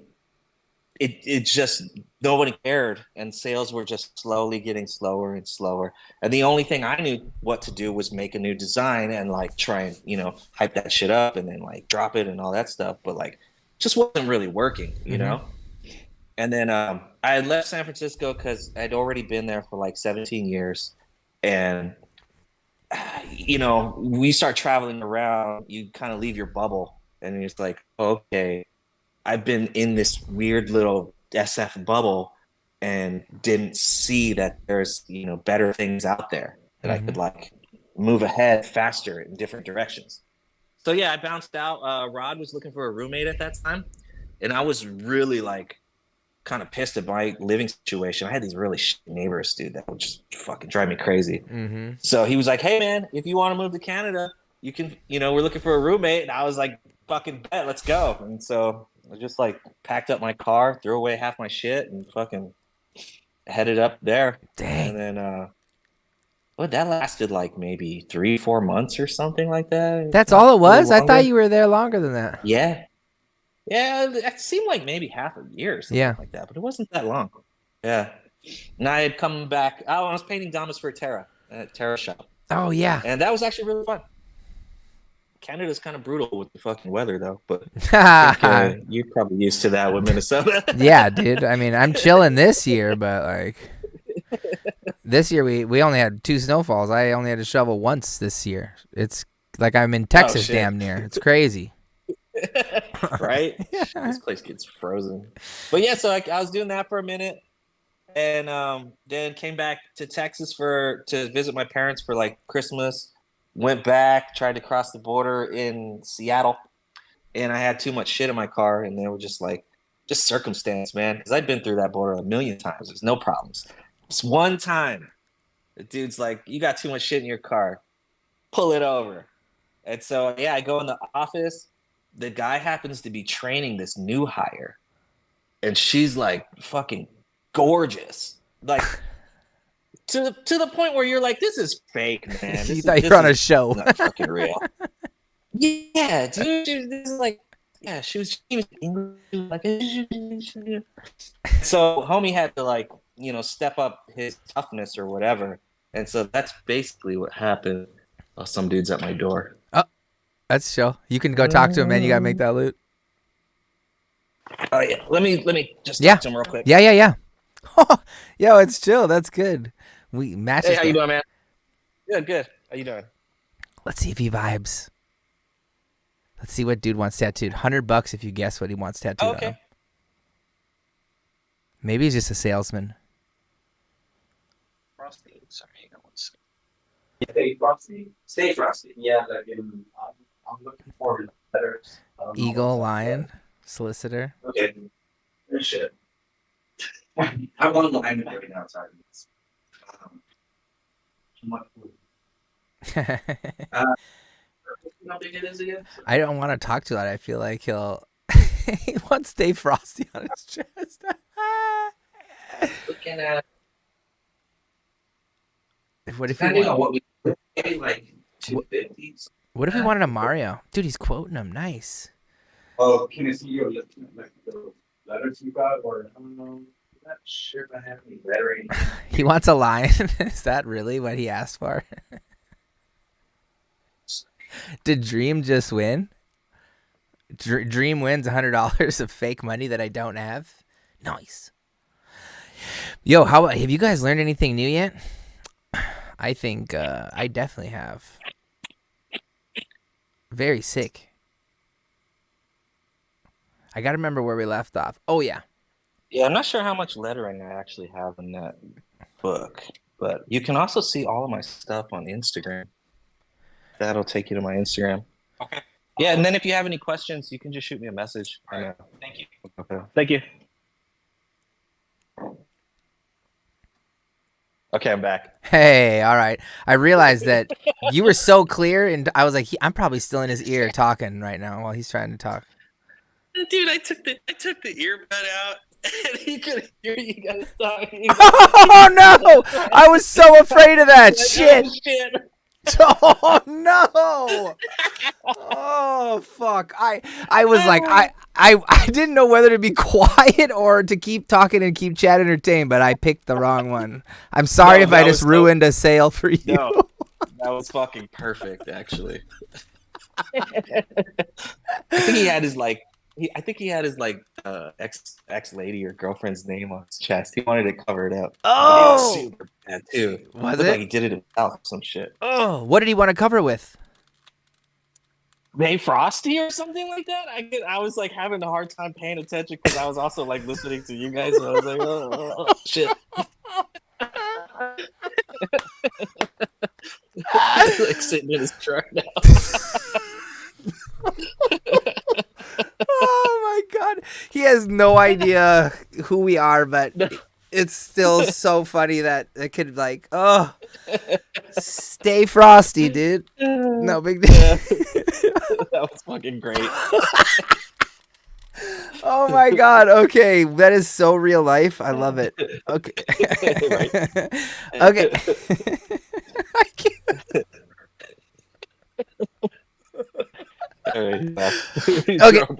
Okay, you're safe. He's not gonna come and be like, yo, I don't like being made fun of like that. He had a giant ass truck though. It was pretty cool. Like one of those huge ones, probably with the lights underneath. I mean, isn't that like stock in Texas? Is that like every other truck? Dude, yeah, might as well be. Yeah. Okay, back to our regular scheduled programming. We were talking about Canada story. So you tried to go back to Canada, and this dude was like putting up like he wasn't letting anything slide. So he's like, "You're done." No, dude. Yeah, and to make it even like worse, I guess on my behalf is like we look like we could be brothers or cousins or some shit. Same fucking like ear and face, and it's a better version of me. So I made him more fucking mad.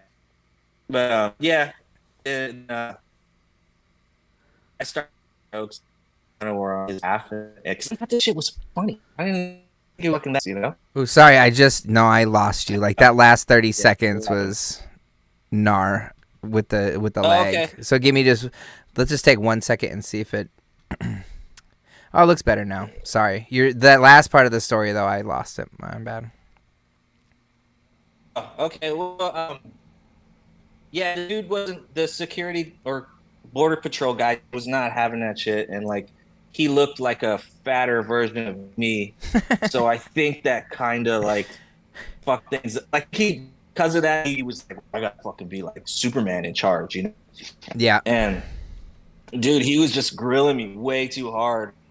And then I think it's to impress, you know, his fucking hot coworker training. Mm-hmm. And I started cracking jokes on his behalf because I didn't think it was that serious. I thought this shit was funny as fuck, bro.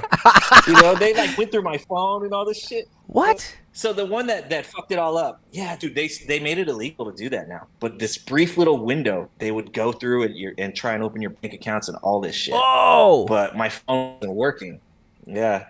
I gave him my American phone and I had a Canadian phone at that point. Yeah. Smart. So he which was funny because Messenger was still working on their Wi-Fi or whatever, and Rod's sending me messages I'm about to be there, and it's like, we got a blunt rolled up, bro. We're waiting for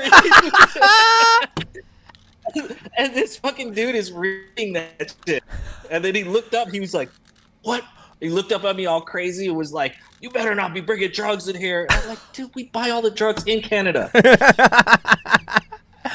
Oh my god. Yeah, dude, he was tripping so hard, and the one that like fucked it all up was he goes, he's like, "Look, man, I'm gonna have you go there, sit down for a minute." Did you lose me? Or am I? Nope, I still got you. What happened? Yep, I got you. Okay, cool. You had that face. No, sorry, yeah. So yeah, he was like, "All right, man, I'm gonna have you go over there and sit down for a minute, and you're gonna think about what you're doing, and then in 5 minutes, I want you to come back up here, and you're gonna tell me everything." And so then I got all serious and shit, and I was like, "Look, bro, man, I don't need 5 minutes. I'm just gonna go ahead and tell you everything right now." And they got all like, I told him the exact fucking thing I told him just like 20 times already, and he was like, "That's it. You're fucking banned from Canada." It got like super bad and shit. Oh, then I had to lie, and I was like, "You got me. Everything here is true. You know, I'd been fucking making money on all this fucking shit, and yeah, which I wasn't." Dang. And then so he was like, "All right, man. Like, see, all you had to do was ball." And then he just like red flagged me for 3 years, but I couldn't come in then. So 3 years, And then you're they like sent me back banned. around. Yeah. Just red flagged. Oh. So apparently they red flag you every time I go through. They were gonna have to I have to show them all my like work papers to make sure I have a job, stuff like that, and like health insurance and all this shit. Basically harass the shit out of me every time I go to Canada. And you were like starting to for like 3 it. years, but- Like you were starting to like it there, right? Like if I remember correctly, you were like very ecstatic with your life in Canada at the moment, right? Like you enjoyed it. I loved it, man. Yeah. Canadian women were beautiful too. I was trying to find any chick to hook up with and potentially marry. Yeah. Yeah, no, I got kicked out and then kind of had to go back through the American Border Patrol. He was hilarious. He was like, "What happened, bro?" Oh yeah. I just seen him. Third one today, huh? Yeah. And then I just went back to Seattle and I stayed there for like another month and then went back to Texas after that. And that began the Texas stuff again. Yeah. Yeah. So now we're in Texas and you're tattooing. Obviously, you're at your tattoo parlor. There's a lot of people in chat and in the Kendama world who have been tattooed by you at this moment. And like, yeah, I don't know. Do you feel like everything has been leading you to tattooing? Was there a moment that you went, this is probably what I should do, like that you remember, or was it, just like everything in your life, you worked towards this and it became the thing that you were best at, so you kind of are just doing it? I think you're right. I think everything was kind of leading to that direction. Even at Kendama, it's like tattoo, style illustrations on it. So I feel like everything I was doing was kind of prepping me for that, anyways. Yeah. And so I had forgotten about it because also, like, you imagine you get kicked out of Canada, that whole fucking shit happens, and then you're just depressed. Yeah. So I was bummed as fuck for a minute. Like, what do I do now? And you had some savings, but it was slowly dwindling. And so when one of the homies was like doing Tattoo Flash, and he was posting it on his Instagram, and that's when I saw that. I was like, oh yeah. I was like, I got time now. Let's fucking try and get an apprenticeship. And so yeah, I went and got some tattoos, and then chopped it up with the tattoo artist, and just showed him the stuff I did on myself, and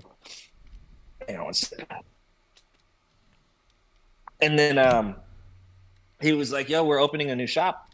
Do you want to, possibly apprentice?"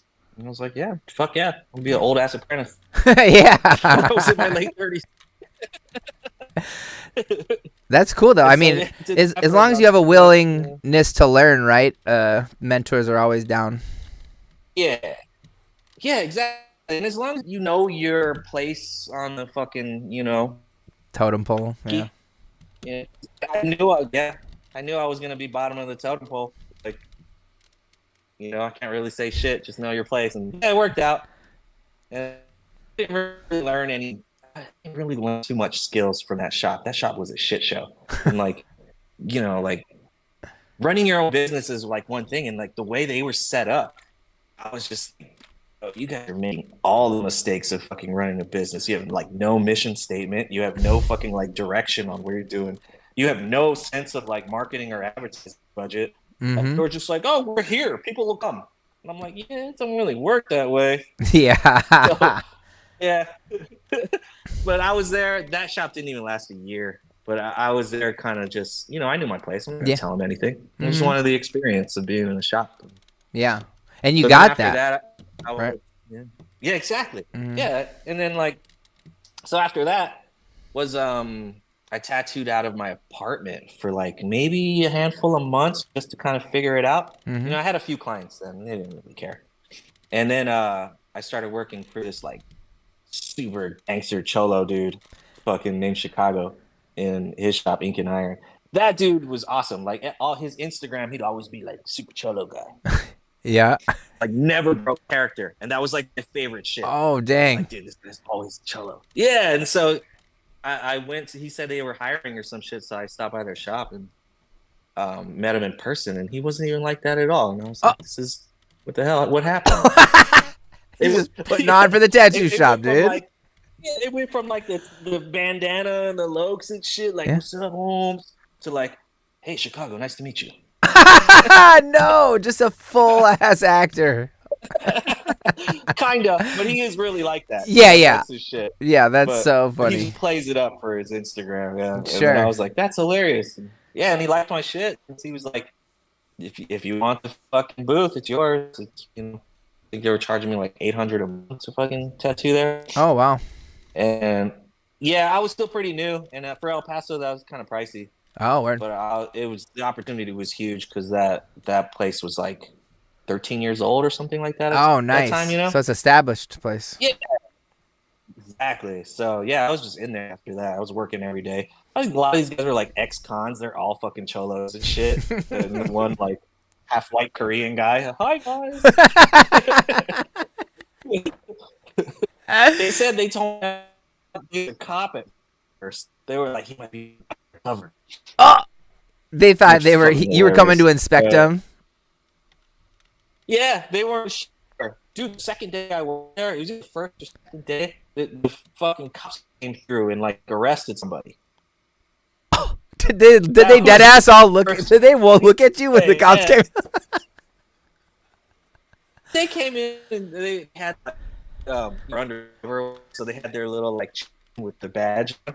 Yeah, that kind of shit. They just pull it out like they tried to intimidate us.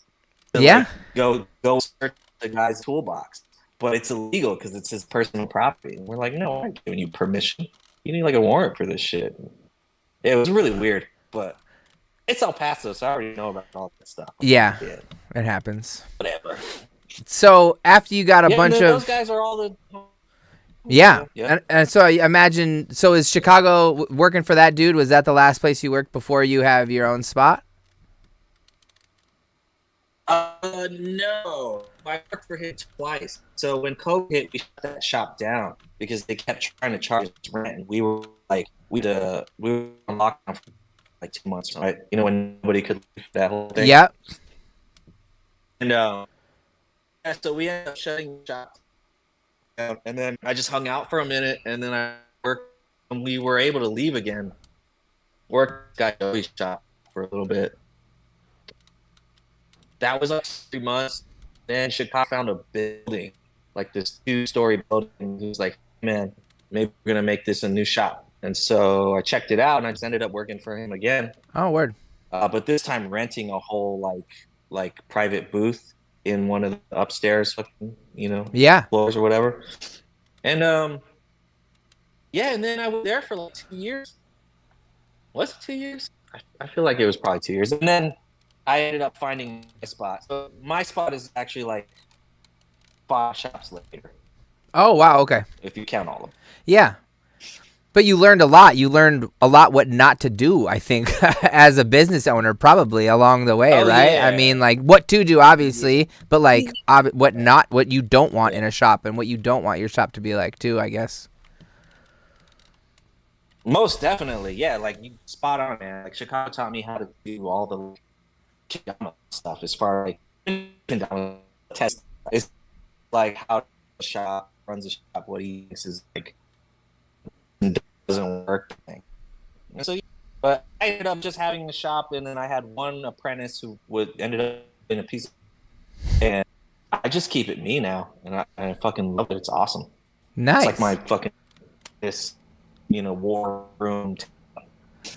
Yeah. Well, and it's nicer than, I mean, Yeah. if you're about it by yourself, then you don't got to share space with no one else. If you can afford the rent, then it's like you get to create that vibe. You get to create your own mission and stuff like that, which is super sick. And I just wanted to say, like, it's been cool watching you progress over the years in your actual skill as a tattoo artist as well, because it is just like anything else. The more you practice it, the better you get at it. And I think, I mean, your portraits have always been the thing that amazed me the most, because portraits are, like, to me, the scariest tattoo in the world to do, because it is someone's face that you have to put on. Like, it's the scariest thing. So to me, the fact that you even attempt them is insane, but the quality of them over the years has gotten really crazy, dude. Like, you're very talented with the portraits, and I just wanted you to know that me and everyone who's gotten tattooed from you love it, but it's cool watching you just prosper over the years as you get better. It's cool.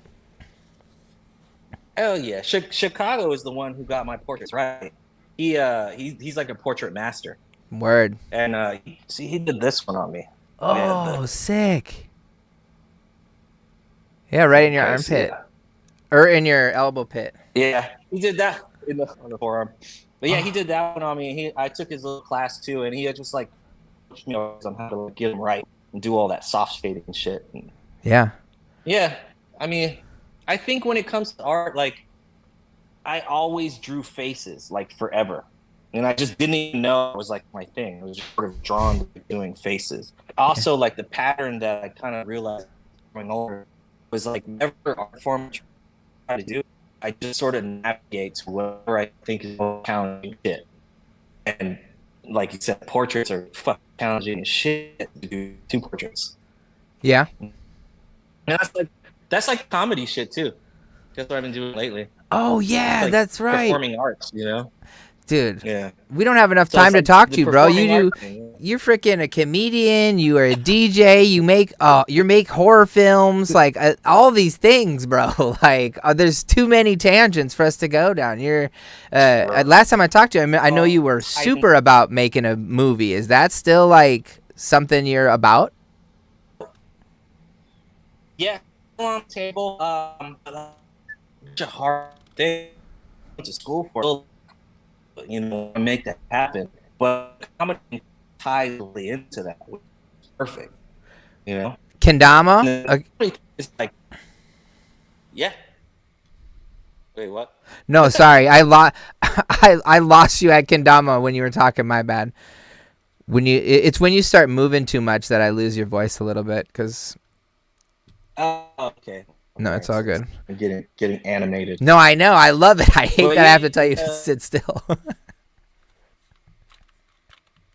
But yeah, the comedy thing is like performing arts and like, you know, being in those music bands before.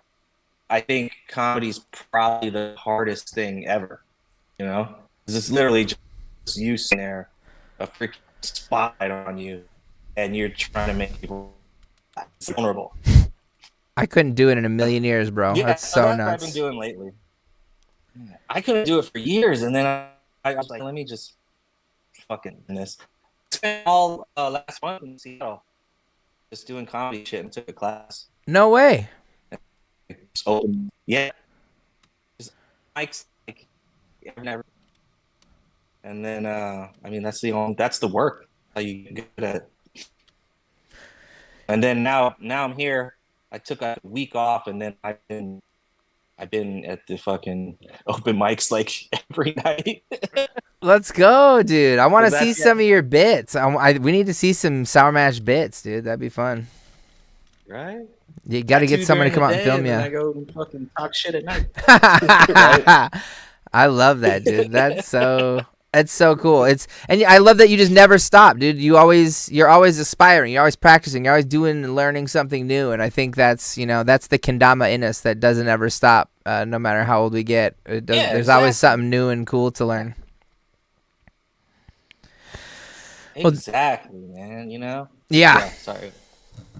No, it's all good. I think I'm just gonna wrap it up with you because I've had you on for so long, and I literally am just gonna bring up another talk to you for another half hour about it if I bring anything else up. So I think. Oh, I get you. I think we'll end the interview here, dude. I really appreciate you coming on and sharing stories about Dama and about the painting because it's a part of Kendama that truly like changed things because. Like sticky is all any of us had to worry about for 4 or 5 years, and it's all your fault. So thank you very much for that. I appreciate it greatly, dude.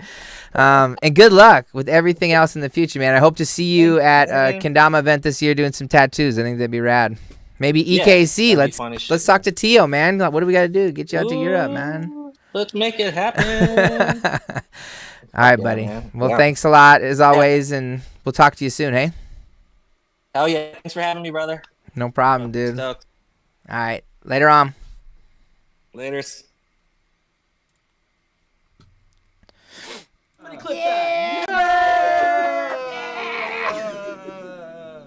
Murph. It was all Murph. Murph got the yank.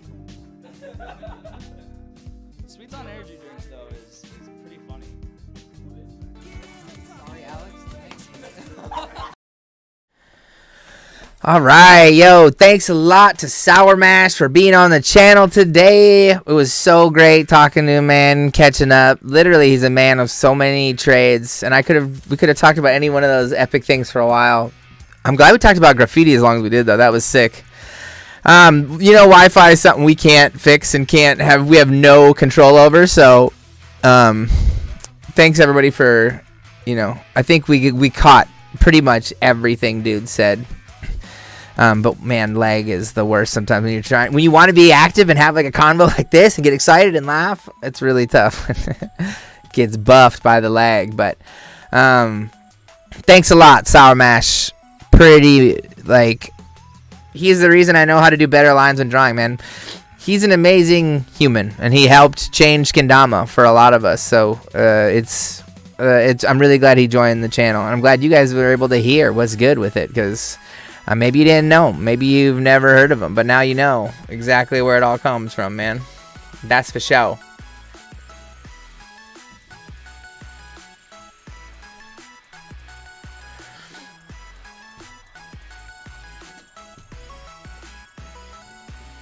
Happy birthday to me.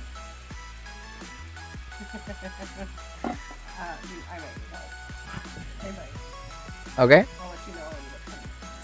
Okay. Here's Alex. It is her birthday. Everyone say happy birthday. Thanks, buddies. Thanks, Stace. I have a stove in the museum at the sweet shop. Huter, thanks a lot for the sub. Everyone for my birthday should sub to Matt's Sweet channel. You know Matt Sweets? Did you tell them that you went surfing yesterday? No. I don't just tell them what I do every day. Oh, you don't? I thought that's what this is. No. Thank you, guys. I'm loving the birthday love. Oh, Lou's on here? Yeah? Oh my goodness, buddy old pal. So many of my pals are on here.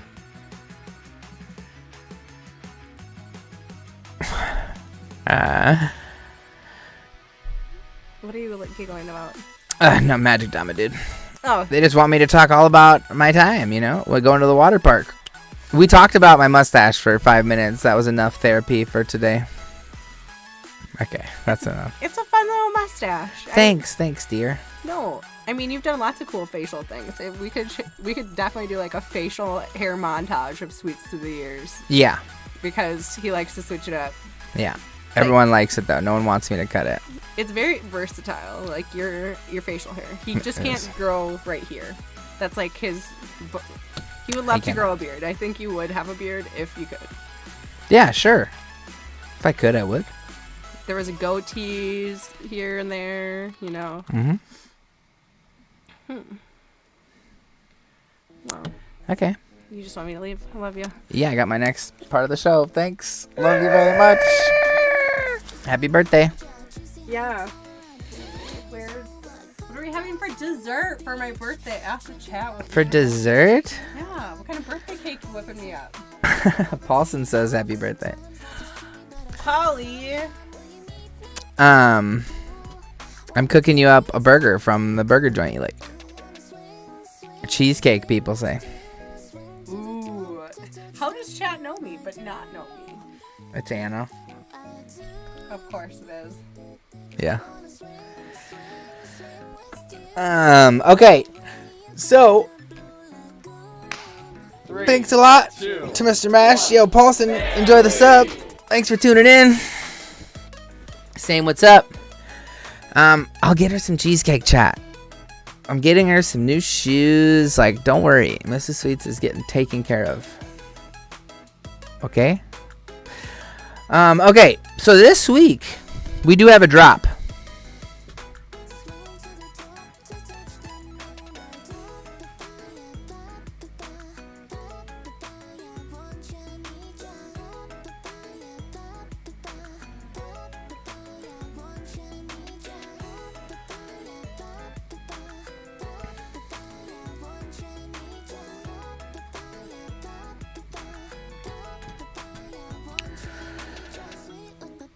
Did I hear shoes? Yeah. Yeah, Mrs. Sweets doesn't have a good pair of walking shoes. Like, 0 pairs of good walking shoes. So I need to get her some. But I don't know what shoes to get her. That's why we're going to go together to, like, a shoe store and have her try on some. Get fitted for some stuff. Because, like, her back hurts. So we're going to make her back feel better. Hoka's, New Balance. Oh, I've been on a shoe grind lately. I got some Vivos. They didn't fit. Now they're on their way back. I'm going to try some other barefoot shoes, but they got to be durable, man. I think Alex is an 8. I'm pretty sure she's an in. Inserts are the move? Yeah. She just doesn't have shoes. Her shoes, me and her both have shoes from high school that we wear for, like, running. So, first step is new shoes. Second step is new inserts for sure. Okay, so this week, I do not have the Dama. I do not have the Dama currently. I am sorry. Yo, Mazel, what's good? Yeah, I get the inserts regardless, yeah. Once you hit it, Salmon, bro, amazing. Salmon's, Solomon. Let's go. Yeah, I gotta see. Paulson and Gabe got me some sick shoes for discing, but they're just too big. If I'm gonna get a barefoot shoe, it needs to fit my foot, right? But you can't try any on because they don't sell them anywhere, so it's just annoying, dude. Okay, this week's Dama. Do you guys want to know what it is, or should I just keep talking about my feet? This week we are bringing back the Sweet Slab. Sweet Slab, you guys really enjoyed the Pata. The last Dama we did, we opened up the weekend of sales of a Dama, and we paint to order as many as you guys order. And that is exactly what we're doing. Show feet. You guys do not want to see my feet. I can guarantee you they will disgust you. So, no, I will not show you. You like your ATAC? Let's go. We're going to do some more ATACing. As you guys saw, the Kush Clear stuff starting to come in, so we're starting to work on those. Yeah, not a pretty sight. So this week, we are bringing back an old homegrown design that we did back in the day. I definitely don't have one.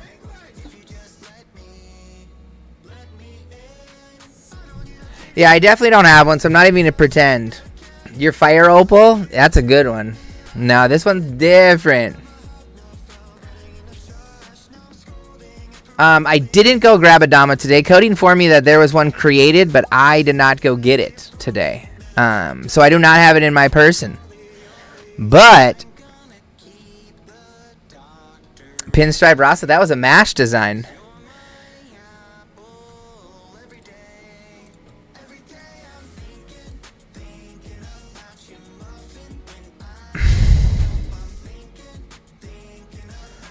I'm downloading a couple pics real quick.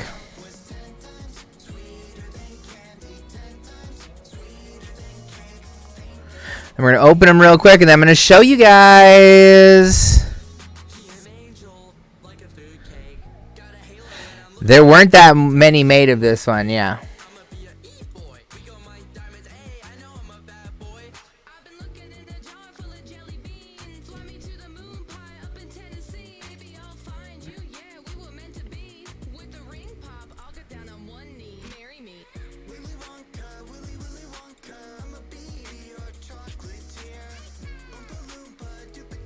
Alright, so here we go. I'm going to be showing you the Dama that will be available this Friday from whenever Cody puts it out in the morning till Sunday night. It was a perfect amount of time, which means people who really want it get it. It means we don't overmake any amount of Damas. Dalton, thanks a lot for the gift sub, man. I really appreciate it. Gift and sub to the Durf. Durf. So, I'm gonna show you. I'm gonna show you guys the Dama. Are you ready? Dude, Dalton is just the man. And you guys, I will be doing a giveaway for one of these at the end of the stream. One lucky winner will win. Not Tama only. We have enough Kens, I believe, to get these weight matched pretty close for y'all. So, from what Sam said. So, yeah, that's why we're doing the woods we're doing, because Sam thinks that he has enough to pull off a good ones. I'm ready to win again. Shut up, Cody. You can't win twice in the same month. Oh, I forgot. Mario's got mine. Look, my plushie came. Mario's jamming it. Plushie Mario with a plushie Kendama. So cute. Okay. Here we go. The next Dama that we are going to be releasing on the Sweets Kendama's website.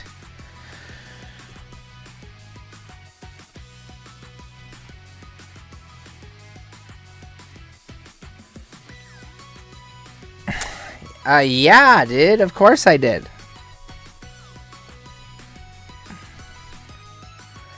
Okay, you guys ready to see the Dama?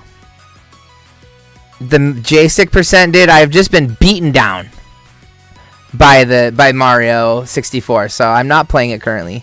Dad hat sell out. I'm not sure if the hat sold out yet. You have to go check. I don't think they did. All right, here we go. Drum roll, please. The next Dama we are going to be releasing this Friday for a limited amount of time is the Goku. The Goku, if you guys remember back in the day, we did a homegrown run where we did a couple designs based on home based on anime characters. This one we did Goku, we did Vegeta, and we did one other one. I can't remember. The pink and white one. So Boo, yeah. Cell, Boo. We did another Prime run, I think, of those ones. But these were only for homegrown. So these were only for homegrown. And it was Goku and Vegeta, I believe. But we're bringing this one back. It was one that we've been holding on to, sitting on. It's a really cool colorway. It's simple. The tracking's really nice. And in ash, it just looks nutty. So, you own it. No way. Sick. So yeah, if you guys are interested, these are triple cushed. They come on Legend Kens. They're custom beveled out to be the correct size, dude. Yeah, 2-3 colorway Tamas. Yeah, I think that's why we're trying to do more Sweet Slab stuff like the Pata and like this. Is we liked those simple designs too, things we could do downstairs in our space, you know. So, awesome. So this is what will be available this Friday. This Friday, dropping. So it's only available from Friday to Sunday.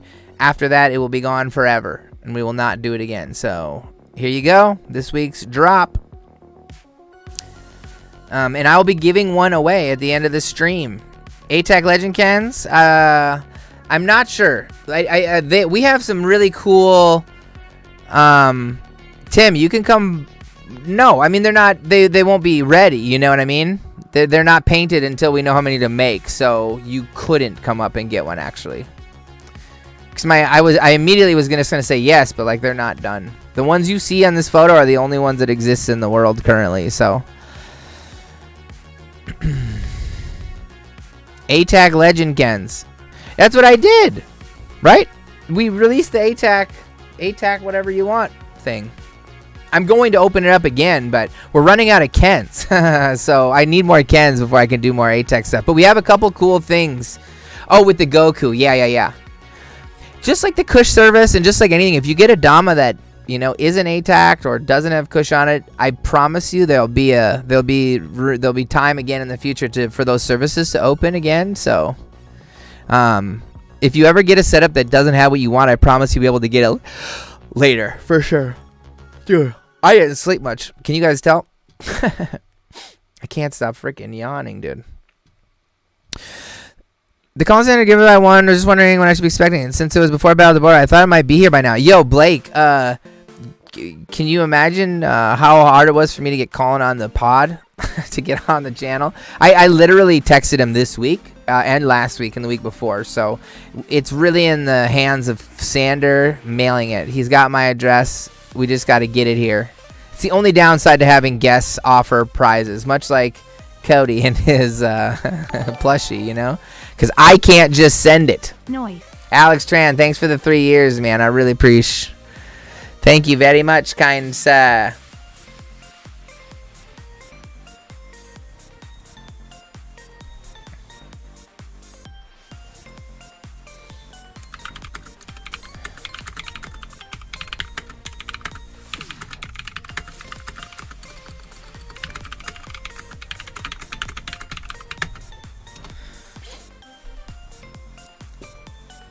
Yeah, I literally hit him up every week. Oh, you know where he is? Anna will go knock on his door and ship it for him. It may be the only way it happens. Just kidding.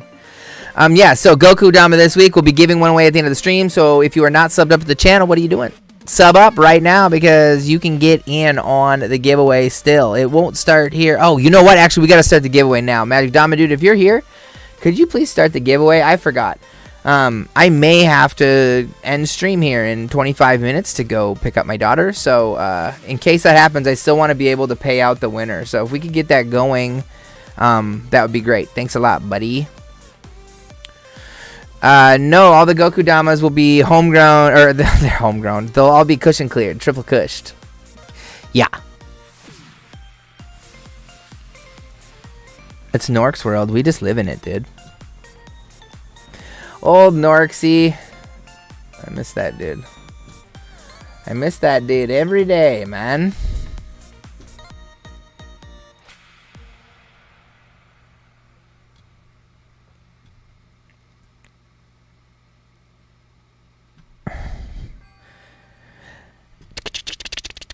Okay.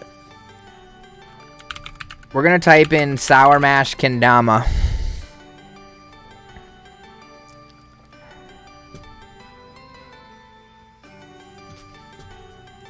Alright, we're going to go watch a couple. Alright, Royce. Later on, Budski. Thanks for tuning in as always, brother.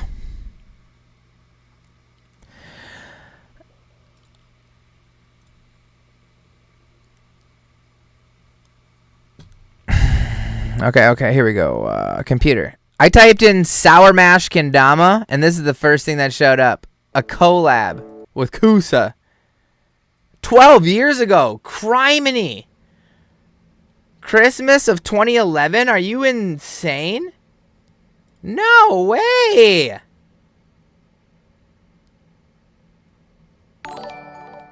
No way. Team Pro, thanks a lot for the subscribe, dude. The subscription. Appreciate it, man.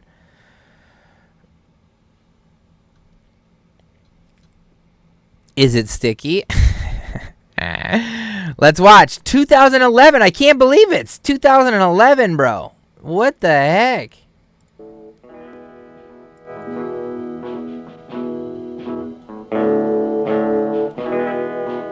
T-Starns, baby. Look at that lighthouse go nowhere. Where you going? Nowhere. Lunar on a tribute. That's a feat.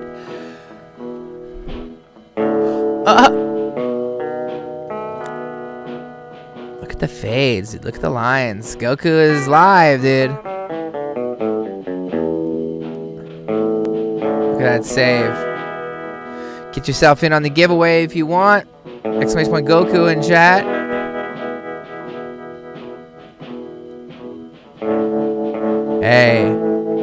Hey, let's go.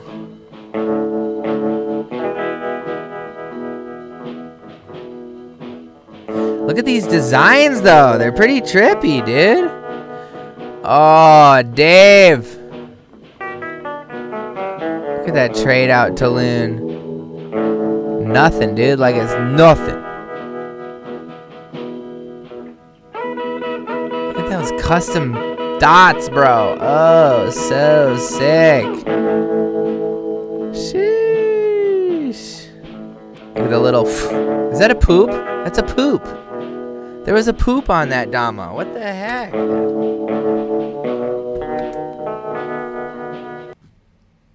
That's hilarious, though.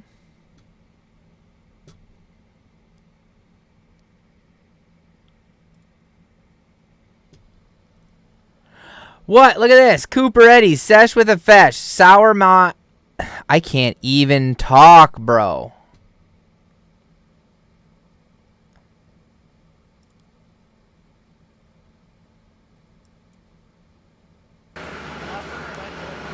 Nine years ago.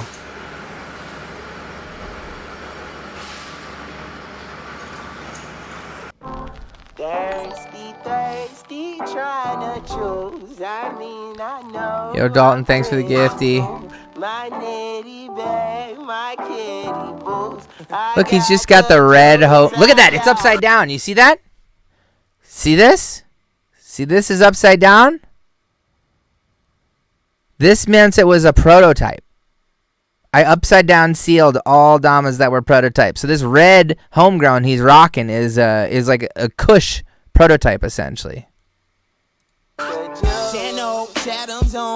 Foolies glad I'm home. Even my haters kinda glad I'm on. Rest in peace to my vagabond. Rapper, song, singer, suspended, subpoena from his. Ooh, look at that collab and look at the seal upside down.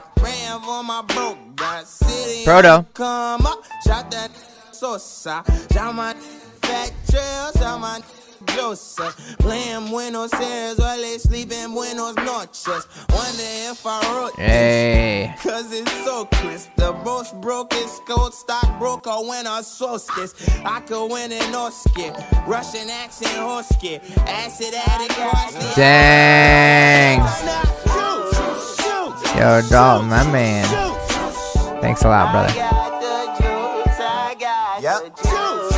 Look at that short string. Barrel. Ooh. Let's go, Coop. Sheesh, Agent Cricket, thanks a lot for the gift sub, my dude.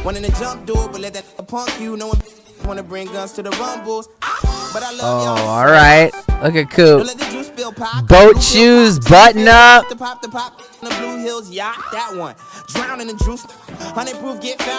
Dang. The triple stripe is cool, man. The triple stripe still never gets old.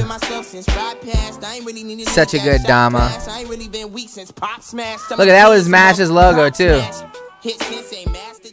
That was Mash's logo, dude. That was sick.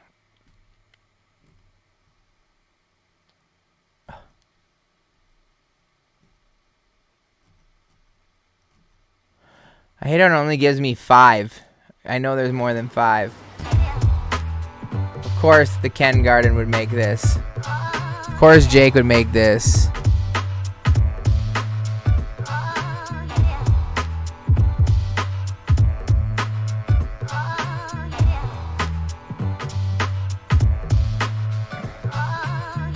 So when I was talking about the turntable and stuff,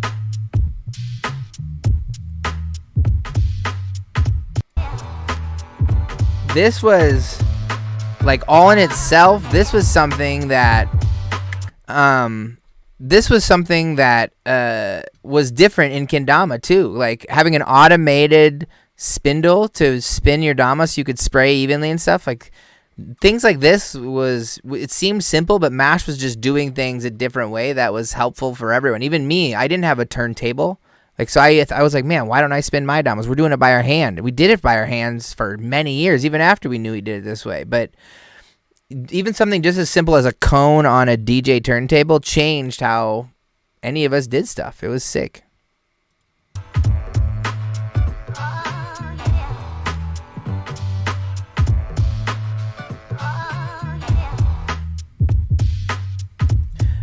And Jake always doing cool stuff, you know? Always. Now, Mash said his favorite was Bitter Beans. And it's been a while since we've watched any Bitter Beans stuff. So we're going to go back and check out Bitter Beans. Kendama TPC. When's the last video? 7 years ago. Dang. Which one has the most views? This one. But Bitter Beans was the one that was dope. All right, we're going to watch a couple Bitter Beans. Agent Cricket, we will not see it before the end of spring, but it's on a list that is hopefully going to be made before the end of summer.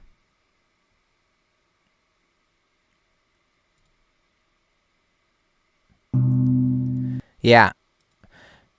It also was like YouTube, like there weren't many edits on YouTube. And not many homies overseas were posting a ton. So to have to homies from Taiwan posting full edits of their squad, it was like, oh, geez. Did you hear that?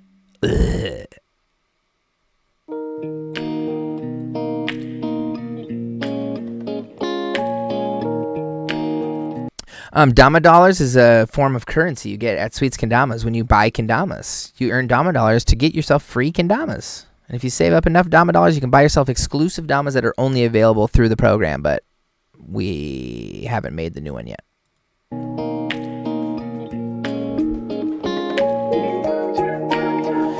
Red TK?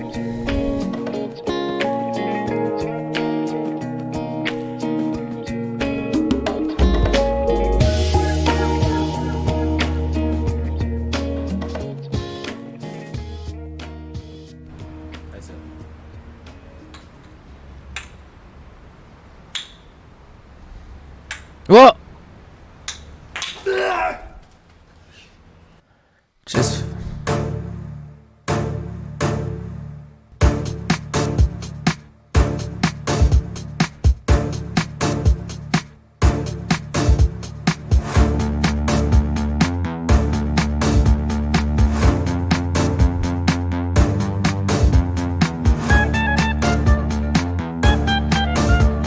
I mean, that's a whole vibe, dude.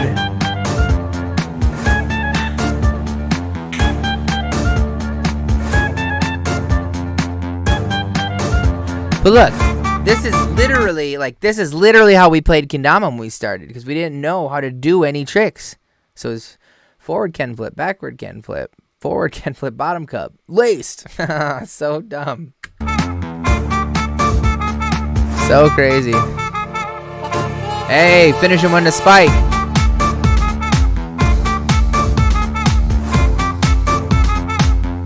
Hey, hey, hey.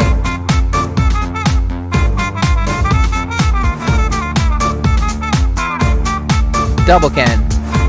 Mike Wazowski.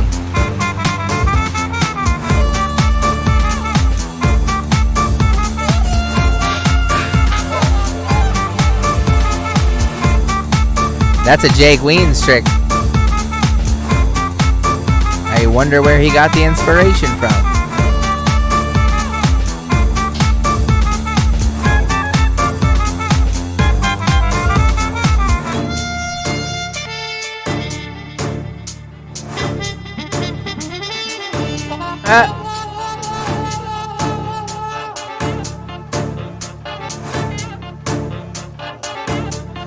These dudes are all the way goofy.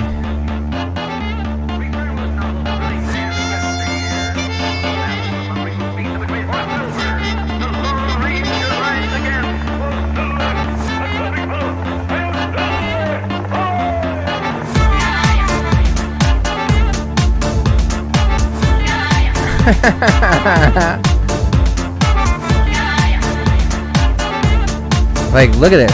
Deconstructed Kendama in the very beginning.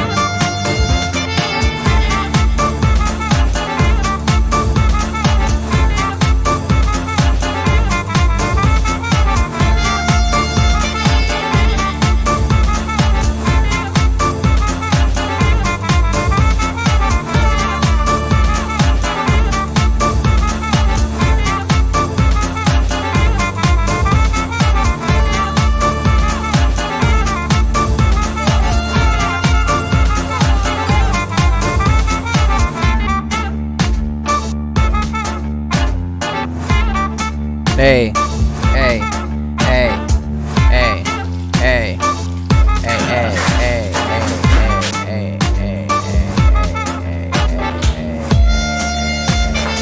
let's go, let's go, let's go, let's go. Ooh. That's a 7.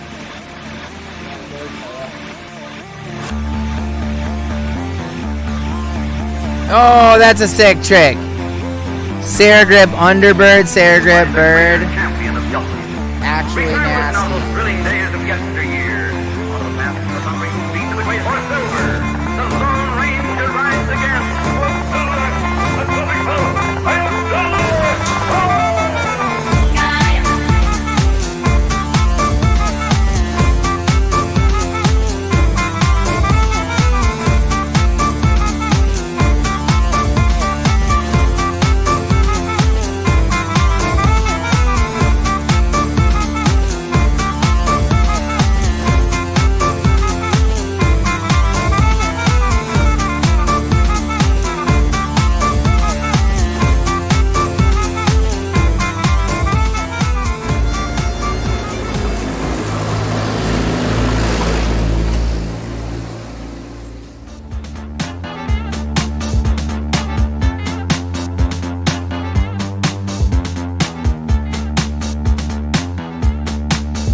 I like that. Rock on.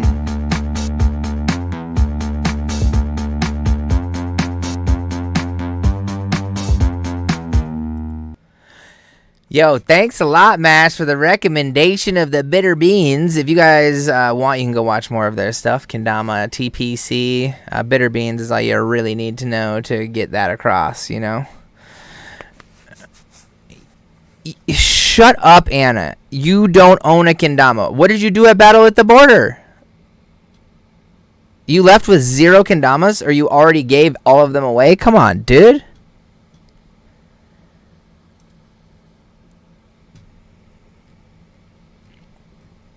That's shameful.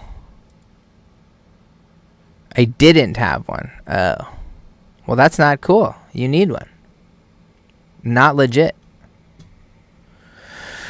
Okay, so it turns out on look at all the footage. I didn't have a Kendama the whole time. You're fired. You're fired then. Tim, shut up. Okay, Alex does need help on her birthday.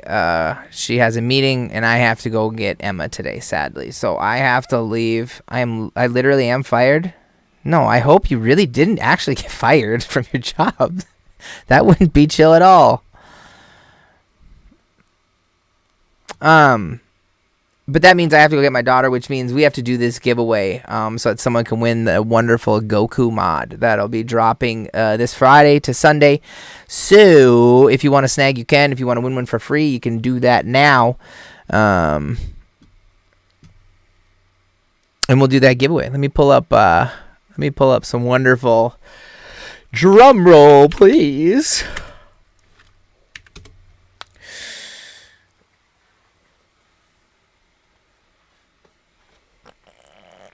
Ugh. Yeah, and it's not like you're friends with any people. It's not like you worked at a Kendama booth all weekend and could have got a Kendama. Like, you're actually...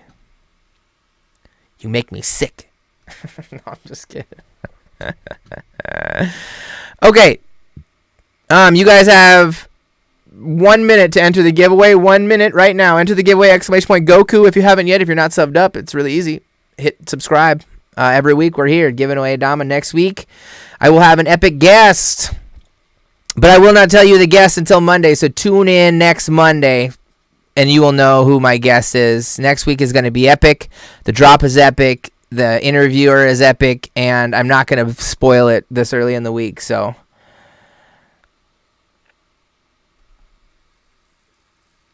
There's a highly beatable Mario run waiting for you and ready. No way. Is that why someone said J-Stick %? Did you do that? Did you do a J-Stick % run? That has to be why someone said it. Yeah. Okay. Okay. I can do a J-Stick run. I gotta just put a little bit of time and effort into my Mario skills, but I can.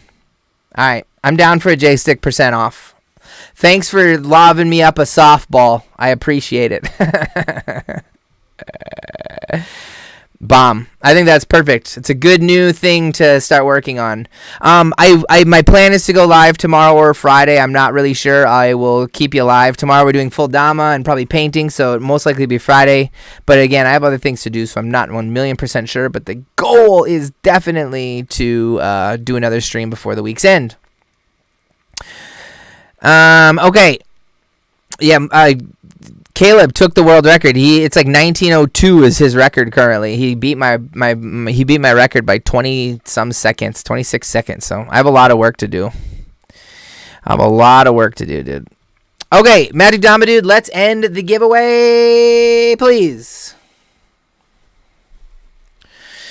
Let's end the giveaway and we will do a drum roll, please. Licking bevels, yeah, I know. I want to do more, but life is busy recently, so we'll see.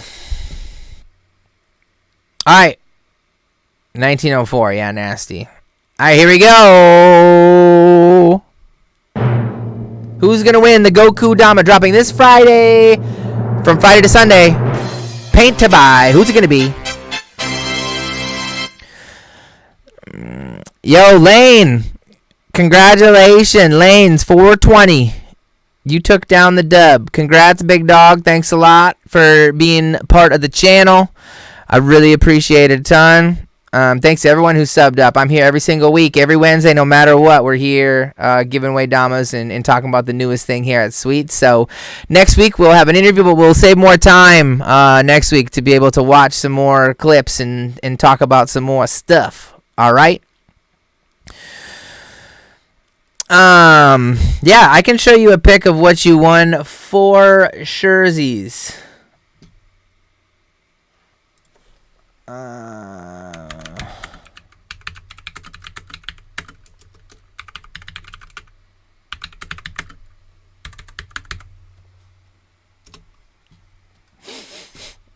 Later, y'all. Later. Thank you guys all for tuning in as always. I'll pull up the pictures of the Goku right quick in case you missed it earlier.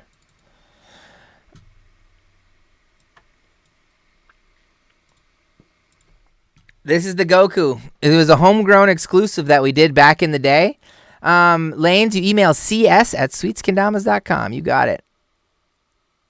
Aqui, we cannot ATAC the Ken. I don't think that I have to ask Sam. If Sam wants to, I may add it, but yeah. We were trying to batch things, I guess is the best way to put it. But Aqui, you just hit up the email and maybe Magic Damadude can help make something happen for you on the low, okay? All right. Yo, thank you guys all very much. I really do appreciate you for being here every single darn week and so supporting me. It means a lot. So thank you very, very much. But I got to get out of here. I got to go pick up Miss Emma Jean Sunshine. So, wow,